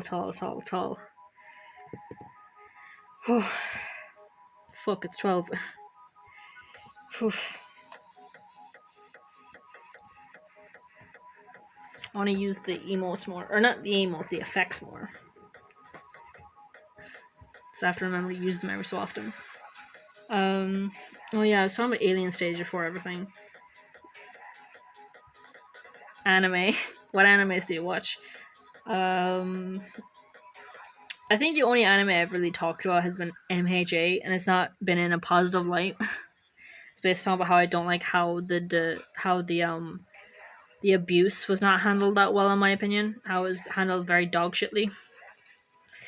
Bet you 10 to 1 my friend is gonna turn around and show up and just be like, fuck, you're talking about MHA again? I'm fucking leaving. And I'm like, no, wait. I've seen the first John Wick. I've seen 3 of them in cinema. I missed the 4th one. Like, I've seen it now, but I didn't get to see it in cinema. And then Ballerina, which is from the John Wick universe, is out right now in cinema. And I swear to fuck, I don't want to miss it. Like, it's in cinema right now. I don't know how much longer it's going to be in cinema before. I planned to meet up with a friend to go watch it, but that didn't end up working out. I've seen the first John Wick. What did you think of it? Because I love it. I love the entire franchise. It's like, it's one of the few franchises that like actually managed to be a franchise, I guess. Because normally they'll do like a really good first movie that like introduces you to like a really fascinating world, and then they like mess up the sequel, and then no one wants to see any more of it, and then it doesn't get to be a franchise. Currently, One Piece. One Piece is intimidatingly long. Like, I can't with that series. I have watched One Piece. It's too long for me. I feel too scared to start it. And MHA 2. One Piece. You two are going to go off starting talking about One Piece now. The main thing I know about One Piece is that the main character, Luffy, I'm probably saying that wrong, But he's like headcanoned by the fandom to be Ace, and probably Aromantic as well, which is what I am. Like, see the flag that I have on screen there, the purple and the green. It's the Ace and Arrow flag. The purple is the Ace flag, or asexual, and the green one is the Aromantic flag. That's the reason why the Aromantic one is a heart, because romance heart. It's like aromatic heart. But that's the main thing that I know about One Piece, is that the main character is at the very least headcanoned by the fandom to be ace aromantic, asexual aromantic. I need to remember to say it properly because I keep saying ace as if anyone's going to know what ace is. You know what I mean? Or ace arrow, and I have to remember to say aromantic and asexual, because who's going to know what ace or arrow is? You know, unless I tell them it's aromantic and asexual.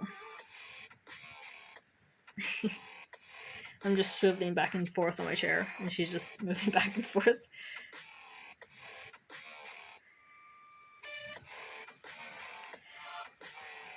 Actually, I can show you like some backgrounds that I designed. They're very simplistic backgrounds that I made. Like, I made this, like, it's a very easy. So they're like Celtic designs for the framing, and then there's like a phoenix in the background, right? And literally, this one's just the evolution of that. It's like put a dragon in the corner, made it brighter, added different colors instead of just the grey, and then obviously put Jasmine Azure on the back, but you can't see the beginning of Jasmine because of the model. And then this one is an accident where literally I was using OBS, and I was like fiddling with some color correction type things in OBS, and I accidentally got this with the colors. I was like, ooh, that's kind of pretty. I'm gonna save that. So literally, this is the first one, and then this is just the next of that one, and then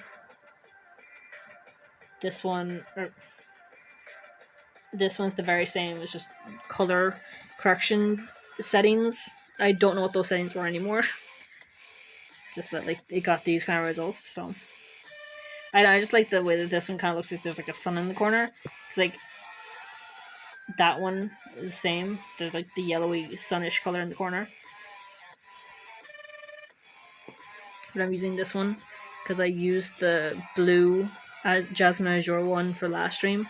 I don't want the background to be the same in every stream. I thought John Wick was really interesting with the systems that they set up. That they set up and stuff about it was really well produced. Laffy is like 99% asexual. Absolutely. Is he aromantic as well? Do you think? But that's actually part of the reason why I love John Wick as well. Is that like in the second movie they like added things I didn't even think about. You know what I mean? They really explored the world.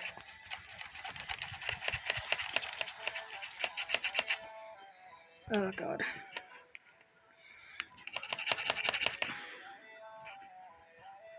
Oof.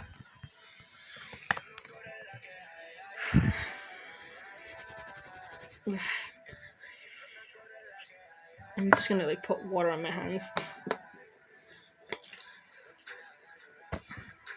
One woman in the show has the ability to turn anyone who falls in love with her to stone, and Laffy completely immune despite people saying she was the most beautiful woman. So yeah, that would kind of indicate that he's aromantic as well.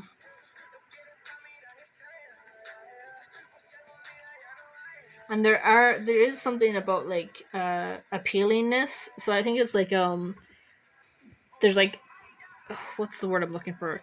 There's like aesthetically pleasing or whatever. That like you can sit there and be like, yeah, that person's good looking, but they don't really do anything for me. So like it's kind of like that. The like as an ace person, you can acknowledge that someone's good looking, but that doesn't mean that you'll catch feelings for them. And like for most people as well, is that like for me a lot of times I don't see what other people see. It's like Joe in what you call it? Oh, what you call it? I'm I think what's it, Attack on Titans, where like Eren, I think, is like the main dude that everyone just simps after. I mean, like the fandom. I don't know about in universe in the Attack on Titan universe, but I just mean like people, like whenever there's like a people are talking about like anime guys that they really like or really think is really good looking. I don't see it. You know what I mean? Like there's sometimes where like I'm like I don't see it, and they could be like genuinely like attractive looking. I'm like I don't see it, and then there's other times where they are attractive. I'm like, oh, I do see it. Like I don't feel anything, but I see why other people see it. And then there's other times where I'm like I don't get it at all. And then there's like sometimes I do get it, and sometimes I just don't, and I don't know like what the reasoning behind it is. And like it's kind of the same with shipping for me as well. There's times where like I can see why someone ships something, but then there's other times where I can't see it at all either. And then I was like, it's harder when it's a ship that I don't see. You know what I mean? Like, if it's a ship that I don't personally ship, if I can see it, then I'm like, I have no issues with it. But when it's a ship that I don't ship and it's and I can't see it personally, it makes it difficult. You know what I mean? Like I don't understand why people ship the ship or whatever. Like for me, like a big ship is Clance from Voltron Legends, and I don't ship it. And I don't understand why other people do.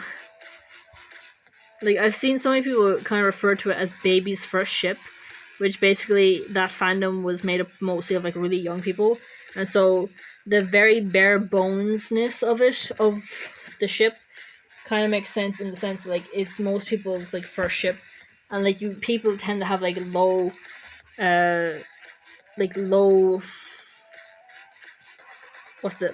low expectations or something for their first ship. It's like it just takes them like breathing in the same air as each other for people to ship them. And I'm just like,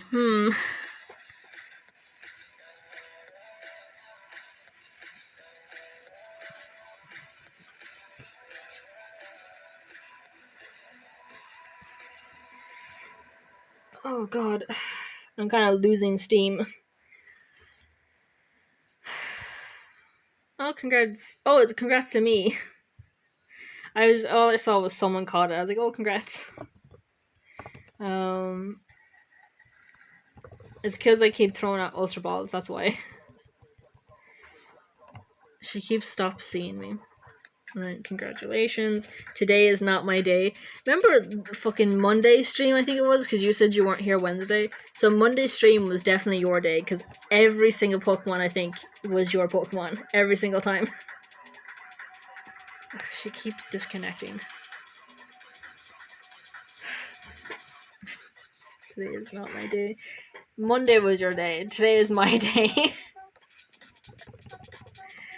And then this one as well. I don't know why. There's no reason for that one. I just wanted to use it. It's like, why not? My stream, I can do what I want. What do you think of the background? Is it too much? Is it too bright? I kind of wish I had this one for Pride, but yeah, it's fine to have it now as well. Because you don't have to have Pride colors just during Pride. It's like it's a rainbow. I liked this one because like it's a rainbow galaxy basically. It's like rainbow and stars.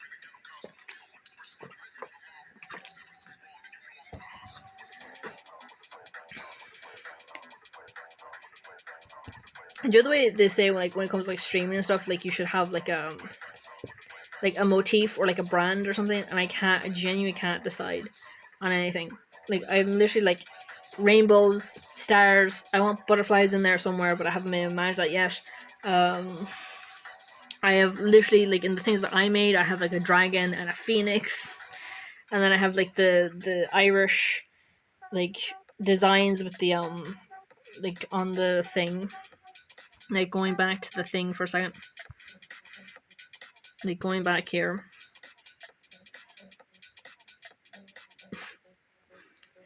Come on now. Going back to this. literally, I have the dragon there, I have the phoenix in the background, and like you see like the golden like things at the corners, and like behind my head basically is all like Celtic design, which is like Irish.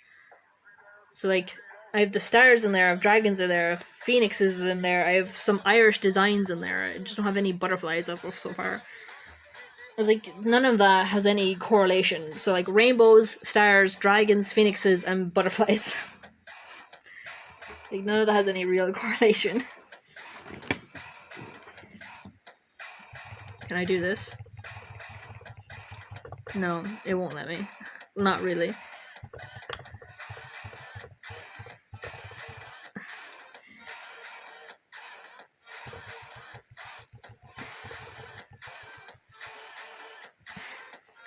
I was trying to do like one after the other, the pink and the red, and it's not fast enough to do it.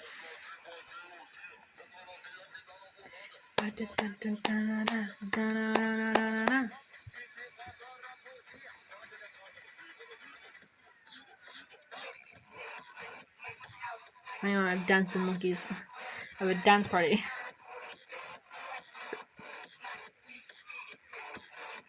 Literally the closest I can get to dancing in this is literally just bouncing back and forth. I should use this one when someone follows.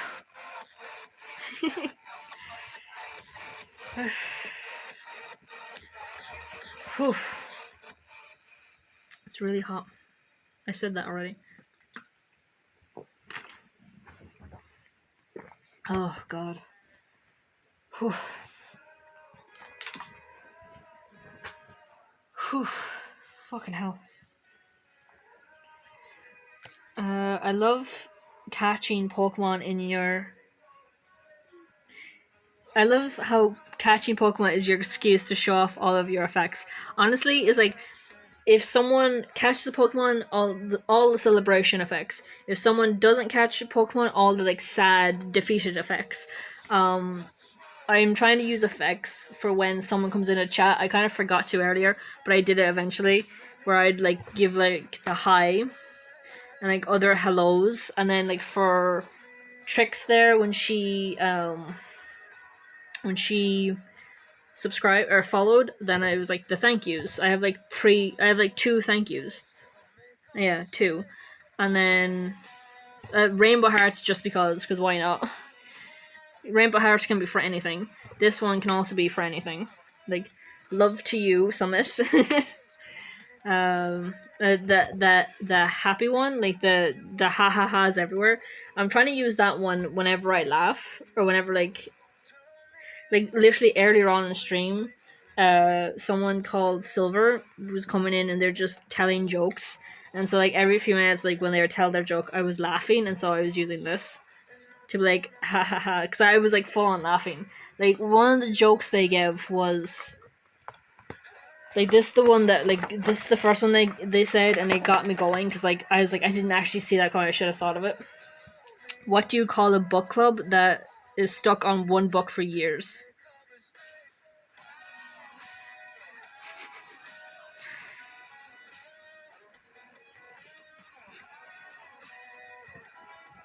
Like they literally waited for me as well when I because it took me a few minutes because I was talking about Alien Stage or something, and it took me a few minutes to like look at it, and so they waited for me to like to respond to that. And it's the same with the other jokes they gave before because they came in, they told a few jokes, got me laughing, and they're like, right, I'm gonna head to the gym. I was just dropping in to like make people smile, and they left, and then they came back there for a second to ask about Alien Stage, and I was like, yes, Alien Stage, finally someone talks about Alien Stage, yes. And they're like, great, I just wanted to mention it because like it's great, and I wanted to know if you watched this, that way I can come back and like talk to you about it later. But also, if you hadn't watched it yet, that I can recommend and say, hey, go watch it. And then they left again. So the answer to the joke they gave is, what do you call a book club that is stuck on one book for years? And the answer is literally church. Church. And I died. I was laughing away. I was like, holy shit, I should have thought of that. That is, honestly, that is what church is. It's book club that's been stuck on the Bible for centuries now. Like, fucking cheers to that. Like, I know you can't see me, but I was literally like toasting my water bottle, and I was like, wait, you can't see that, so I just did the cheers because like it's the closest thing effect I have to it. Like, you know, like jokingly, like ironically cheering. You know what I mean? I'm not actually cheering the fucking Catholic Church. Some of the shit they've got away with, I swear to fuck. You hear the anger in my voice? Is the effects getting annoying that I'm just using them back to back now? Because I'm trying to use like these emotes when I'm talking angrily, when something angry has happened. Oh yeah, and then stuff like this as well. I forgot to use this when Silver came back. I was like, welcome back! I should have used it, it would have been funny. But I forgot to do it. I only thought of it after they'd probably already left again.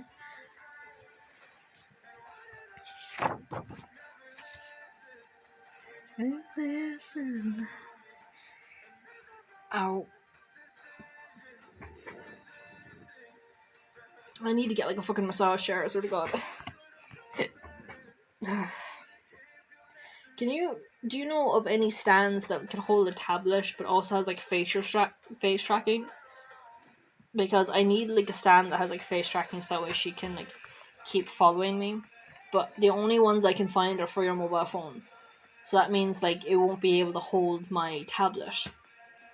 And even if like the clamp thing is like if you can like stretch it to the point it can actually hold the tablet, that doesn't mean it's physically strong enough to be able to hold your tablet up. You know what I mean? Because I'm trying to make sure that she actually sees me, so she like shows off my facial expressions and all the rest of it.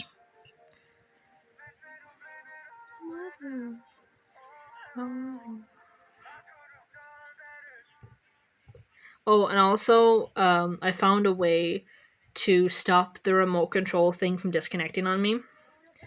Because every so often, I have to like switch back and forth between Prime Live Studio and on Twitch to be able to like interact with chat and stuff like that, and to be able to interact with be able to use the effects and stuff. So I have to like switch back and forth between them all the time. And last stream, like Wednesday especially, the remote control thing that I'm using for Prime Live Studio to like use the effects and stuff, it kept disconnecting every single time I switched over to Twitch, and it was so fucking annoying. I was like, I need to find a way for it to stop fucking doing this because I can't keep doing this. I either need to find like a second device to use as my remote control and have like my phone for Twitch or something, or I have to figure out how to get this thing to like not shut down the second I switch away from it. I do think I figured out how to do that. Whereas like on your phone, right, the way you have like the burger bar, the notification, the nav burger bar thing at the bottom of your screen. Like you should, unless you like tell it to like hide or whatever. Like the way you can have like all of your open apps have like a slideshow of them. Literally, you go to in this case Prime Live, and you hold down on it. And you have the option of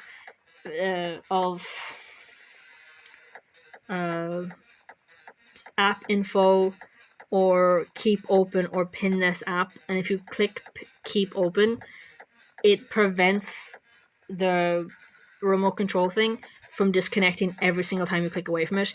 And it's been the best thing because it means now I can switch between Prime Live and Twitch and not have to worry about it fucking like dying on me, or closing on me, should I say? Because like I had to reconnect it every single time I came back to Prime Live, and then by the time I'd get it reconnected, the moment for effects was kind of like over, but I still like do it anyway. But like now it looks like there's a delay between when the time for effects was needed and when I actually fucking did it. And it's really, in actuality, it's like, nope, I have to reconnect the remote in order to get to the effects again. And then I'd have to switch back to Twitch in order to like, I don't know, play bingo or to catch a Pokemon in a stream or to like ban someone or something. It's like, fuck. But like now I have both of them, and I have it that because I have Live Prime on Keep Open, it doesn't disconnect now anytime I fucking switch away from it, which is just the best thing ever.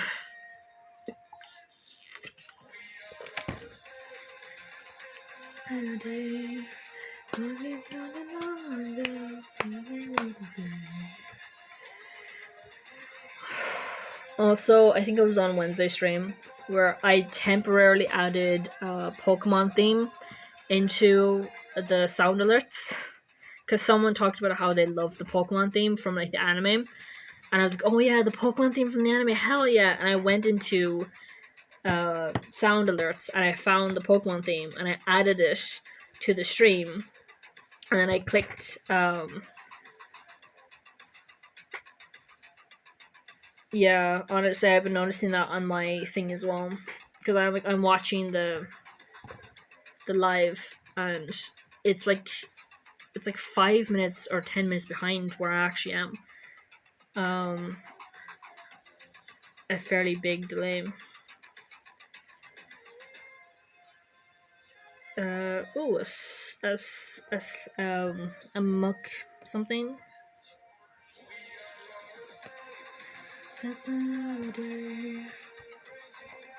Hang on. But what was I saying?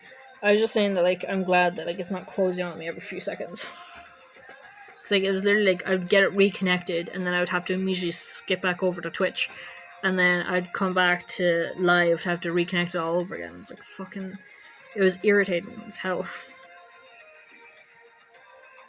If the lag continues to be a big issue, I will probably just end stream early. Cause like, if the lag is that bad, like, it's probably like having a big effect on stream.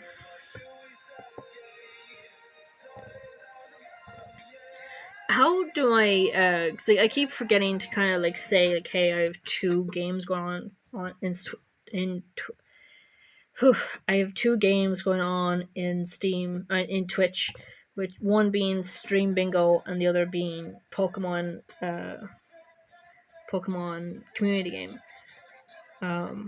Because I don't even think I remember to say it when Trixie was here.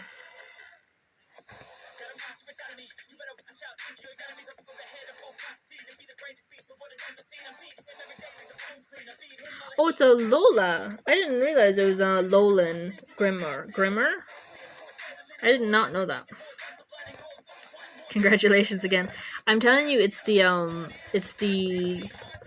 Ultra Balls. I think that's what it is. I think if I was just clicking like Pokemon Catch, I wouldn't be having like such a good time of it.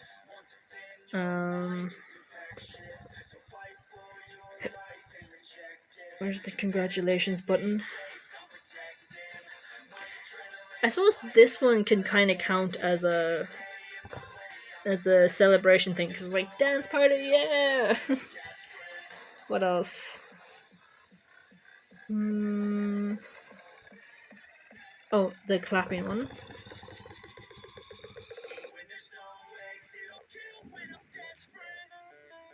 Oh, and the victory one. I need to remember to use the victory one, because like, when else am I going to be able to use the victory one? You know? I think I was saying this right, but I wish the tomato one was a continuous one. So I was saying this earlier, and I don't know if you were here for that. But like, no, actually, it was probably you that was here for it, because I was talking about Subnautica 2, and I was saying how I don't like how the game industry is acting very dog shit for the past handful of years, and so like I was like spamming like all the angry effects, and like I was like, this one kind of counts as an angry effect, like it, because like you're like throwing tomatoes or something, that's like a universal sign of like, I'm not happy with you. Like technically it's being thrown on my stream, but like you can kind of see it as like me throwing tomatoes at the gaming industry overall, whatever you want to, however you want to refer to it. But like, I wish it was like a continuous one where like it was like tomato, tomato, tomato, tomato. Do you know what I mean? Like one of these, you know, like where you click it continuously and it shows up multiple times, like that one, that type of thing. So like maybe this or something. Have you heard of the Stop Killing Games initiative?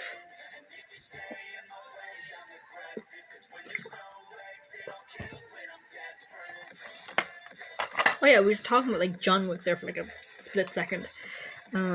Stop killing games.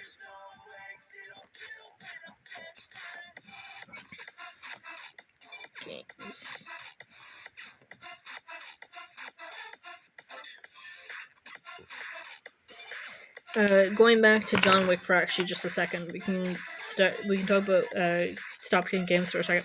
In a second, I want to get back to John Wick for a second because we didn't actually talk too much about it. But I like how in the very first movie, because you see in the first movie, so this is not a spoiler to you, but I love how like you immediately see the setup is like mob boss and son. Idiot son does idiot thing, and like I really love how you go into it knowing that, and like because like you can figure it out just from like, common context clues, like that's the mob boss, and this is obviously his idiot son who's power hungry and is using like his dad's power to like bully people and do whatever the hell he wants because like no one can actually do anything against him because he's his dad's son. So like when he goes into like the garage and like your man immediately recognizes the car and he's like, "Where did you get that? Where did you get that? Where did you get it?" And then he punches him in the face, and your man is just like, "My father will hear about this," or "My dad, like you'll be hearing from my father," or whatever it is that he says.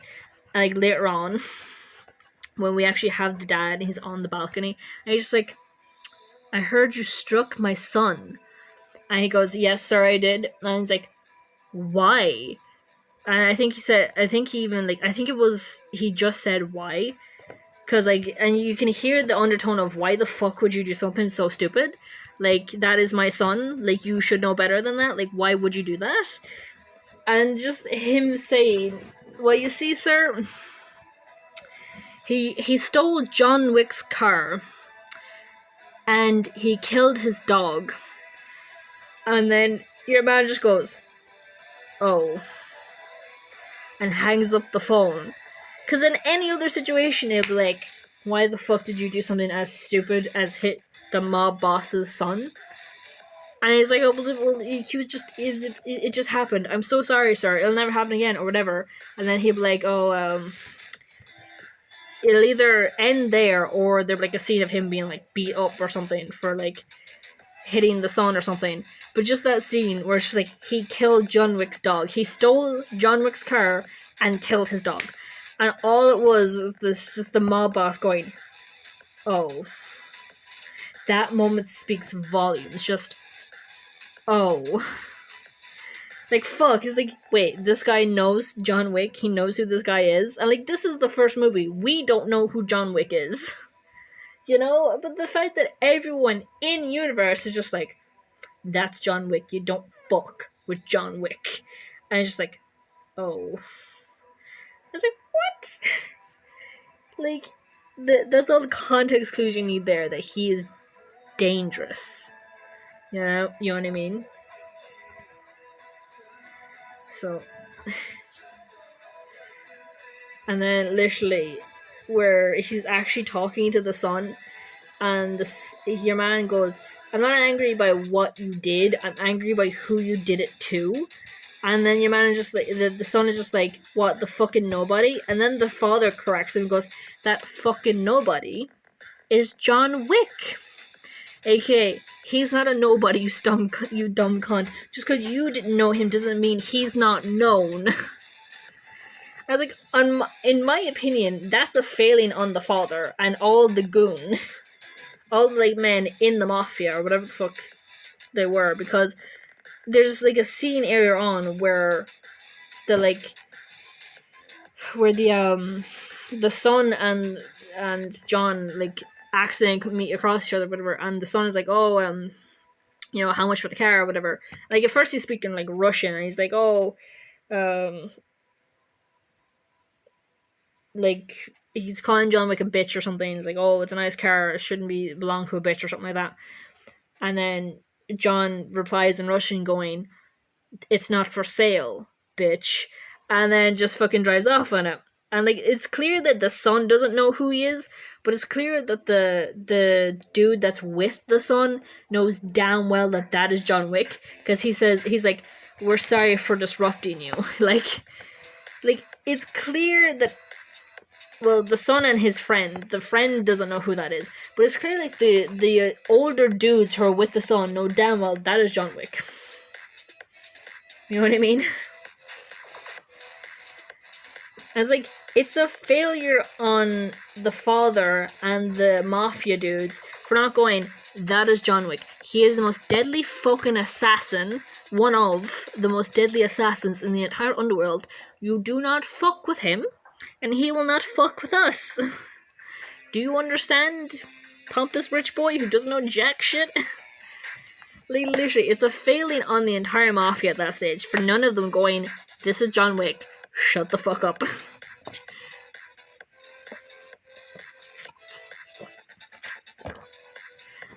Like, everything that happens from then on is a pure failing of the father. It's like, it's not what you did, it's who you did it to. And it's just like, he's John Wick. The fact that the mafia boss dude knows who this guy is telling, and you're like, well, this dude is fucked. And poor little Daisy. Little Daisy. But she's alright. She's the cameraman, as my mom always puts it, the cameraman saved the dog. So, how bad is the delay? Oh god.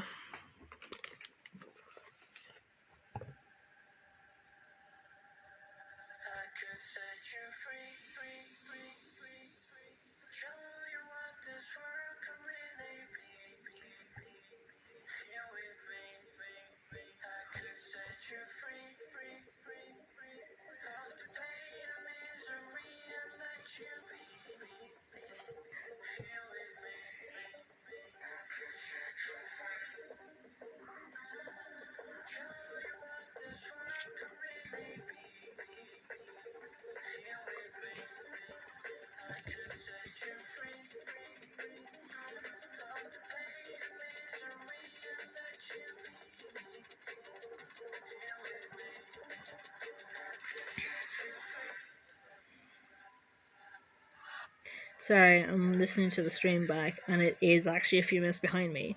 It's still talking about John Wick in his car, where I was talking about how, like, Marcus would have been beaten up for hitting the mob boss's son. Like, that's how far back it is. I've stopped talking about that for a few minutes ago already.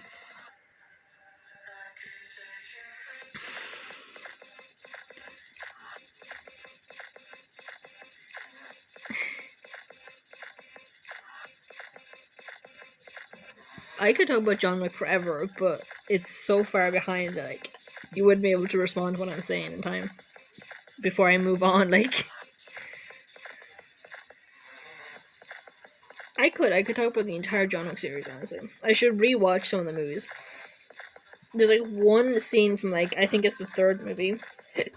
I'm pretty sure it's the third movie. Yeah, third movie, I believe. Literally, it's one of the moments in the entire project that keeps coming back to me, is because it's just so funny.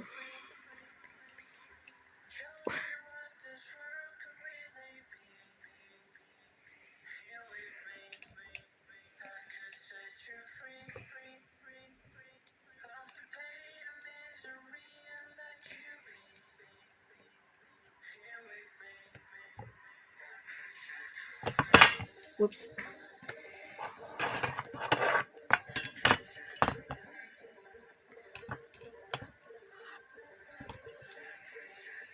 Hello, motherfucker.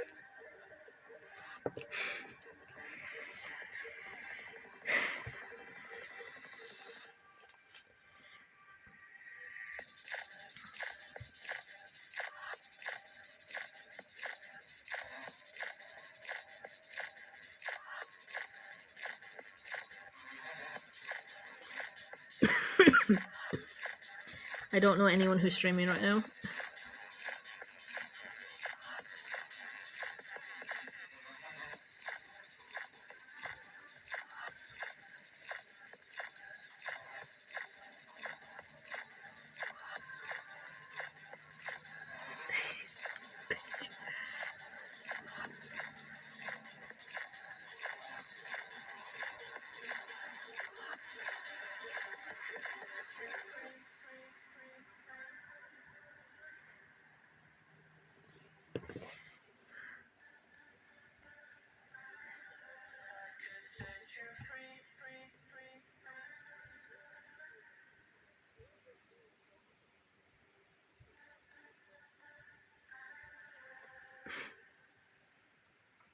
Oh, 30. Yay, 30.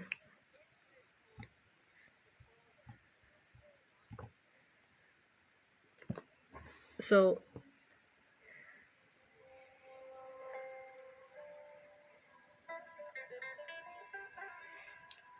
just listening to the stream back.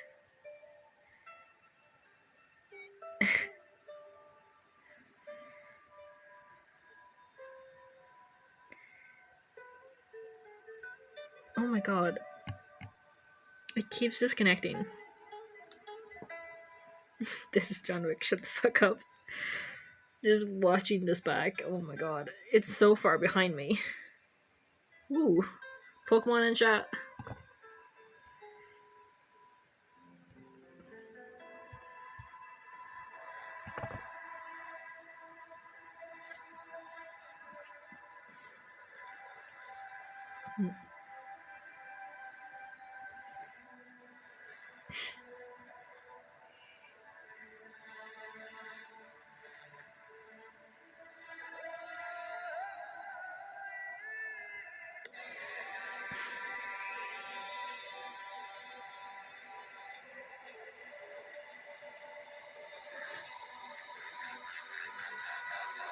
Did we get it? Well, you haven't actually seen the rest of the series.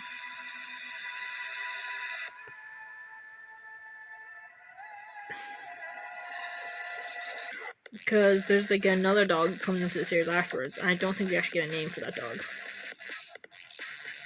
I think he just called them Dog, or Good Boy. I don't think he ends up naming it. Like, literally, the only reason why Daisy got a name is because the wife named the dog before her. Named the dog before.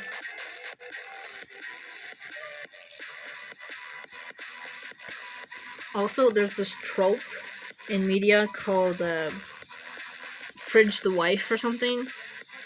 And honestly, the fact that John Wick kind of opens with fridging the wife.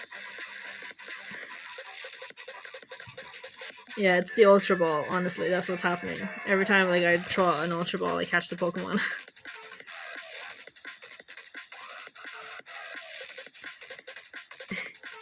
I'd stayed quiet for a while because I was listening back to the stream. So I was quiet because I was listening to what I had already said. Really is your day. It's the Ultra Balls. I keep throwing out Poke Catch Ultra Balls, and because it's throwing out an Ultra Ball, it's practically guaranteeing a win. So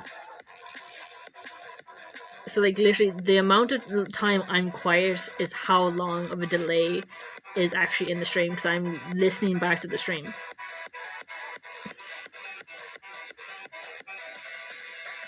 I think his name is Marcus, because I think there's different Marcus. So like it is actually a fairly big delay, honestly.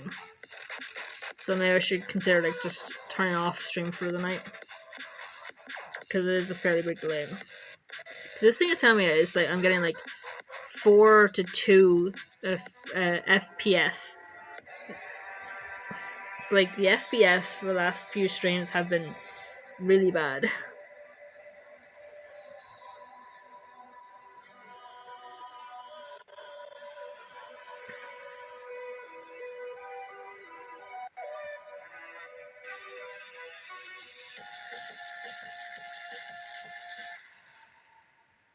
What do you think? Is there anything you want to talk about, or should I just... Or should I just close off? Because like we can talk about the Stop Killing Games thing as well. Or is there anything you want to talk about? Because I was talking about K-pop Demon Hunters earlier, and I don't think you were here for that.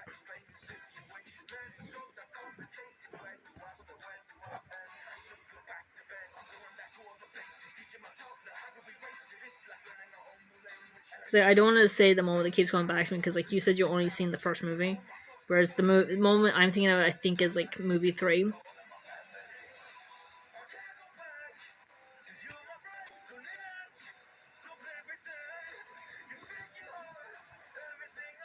Oof.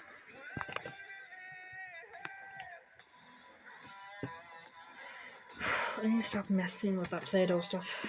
Because every time I get it off my hands, I start messing with it again. Then my hands get sticky again.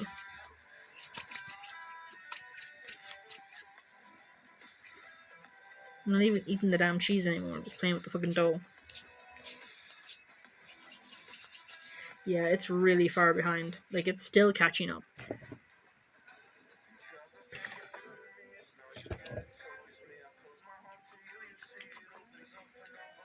Like, I'm waiting for it to catch up right now.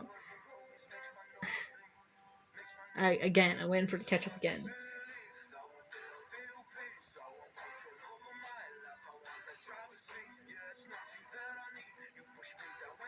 Whoa, what the hell?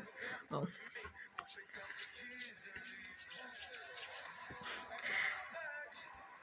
Should I maybe, like, refresh maybe? And see if it would catch up with that.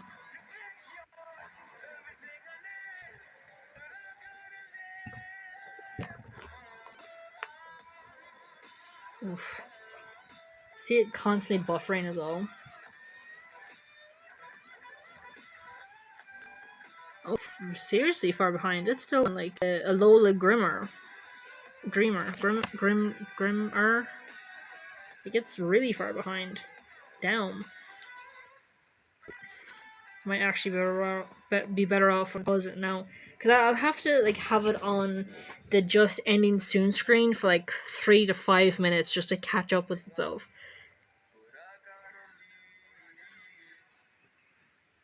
That's actually a thing. I'm gonna have to have it on the ending soon screen for like 5 minutes for just for it to catch up. That's what's gonna need to happen. Holy fuck. See, there has been like delays before, but I don't know, I've never really paid attention to it before, so I don't know if there's ever been a delay this big before. And it keeps pausing as well and buffering. It literally says 2 FPS there. 3, 4, 5, 3, 4. I was talking about Alien Stage here as well. I didn't even finish what I was saying about Alien Stage. 5, 6, 5. I'm not rhyming off a code. I'm saying the FPS. 4, 3, 2, 4, 3 FPS. So I'm just like, any numbers that you're hearing is literally just me saying what the FPS is. And it's like, it's really low. 3, 4.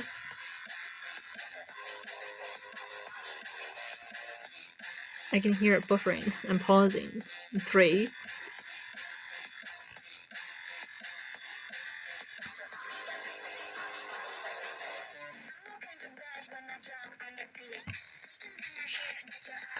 Three, 5, 6, 4, 3.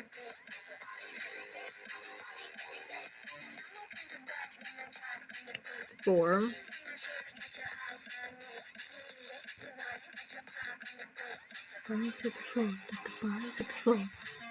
Oh yeah, I was saying ages ago now actually that I temporarily had the Pokemon theme on the sound alerts, and I played the Pokemon theme, and it played the original Pokemon theme from the anime, and literally on my YouTube stream, it flagged the Pokemon theme. It said like it got copyrighted or something. And I was like, for fuck's sake.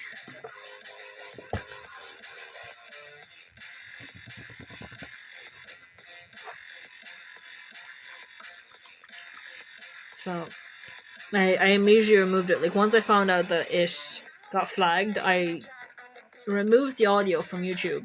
But then I took the Pokemon theme out of the sound alerts. I just realized I didn't actually finish talking about that, so I was like, I have to finish mentioning that.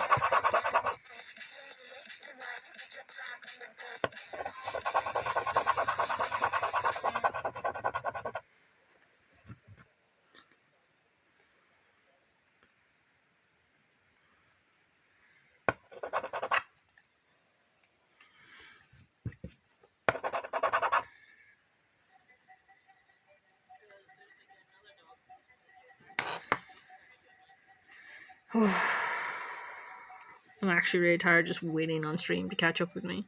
Because like I asked a question like 10 minutes ago. And it hasn't gotten to the question yet.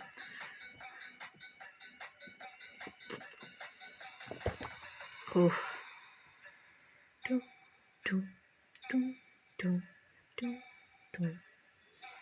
Hang on, I should be reading the the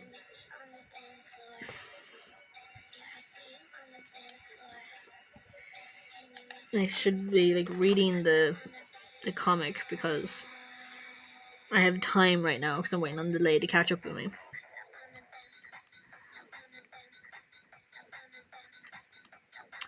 Poor Till, honestly.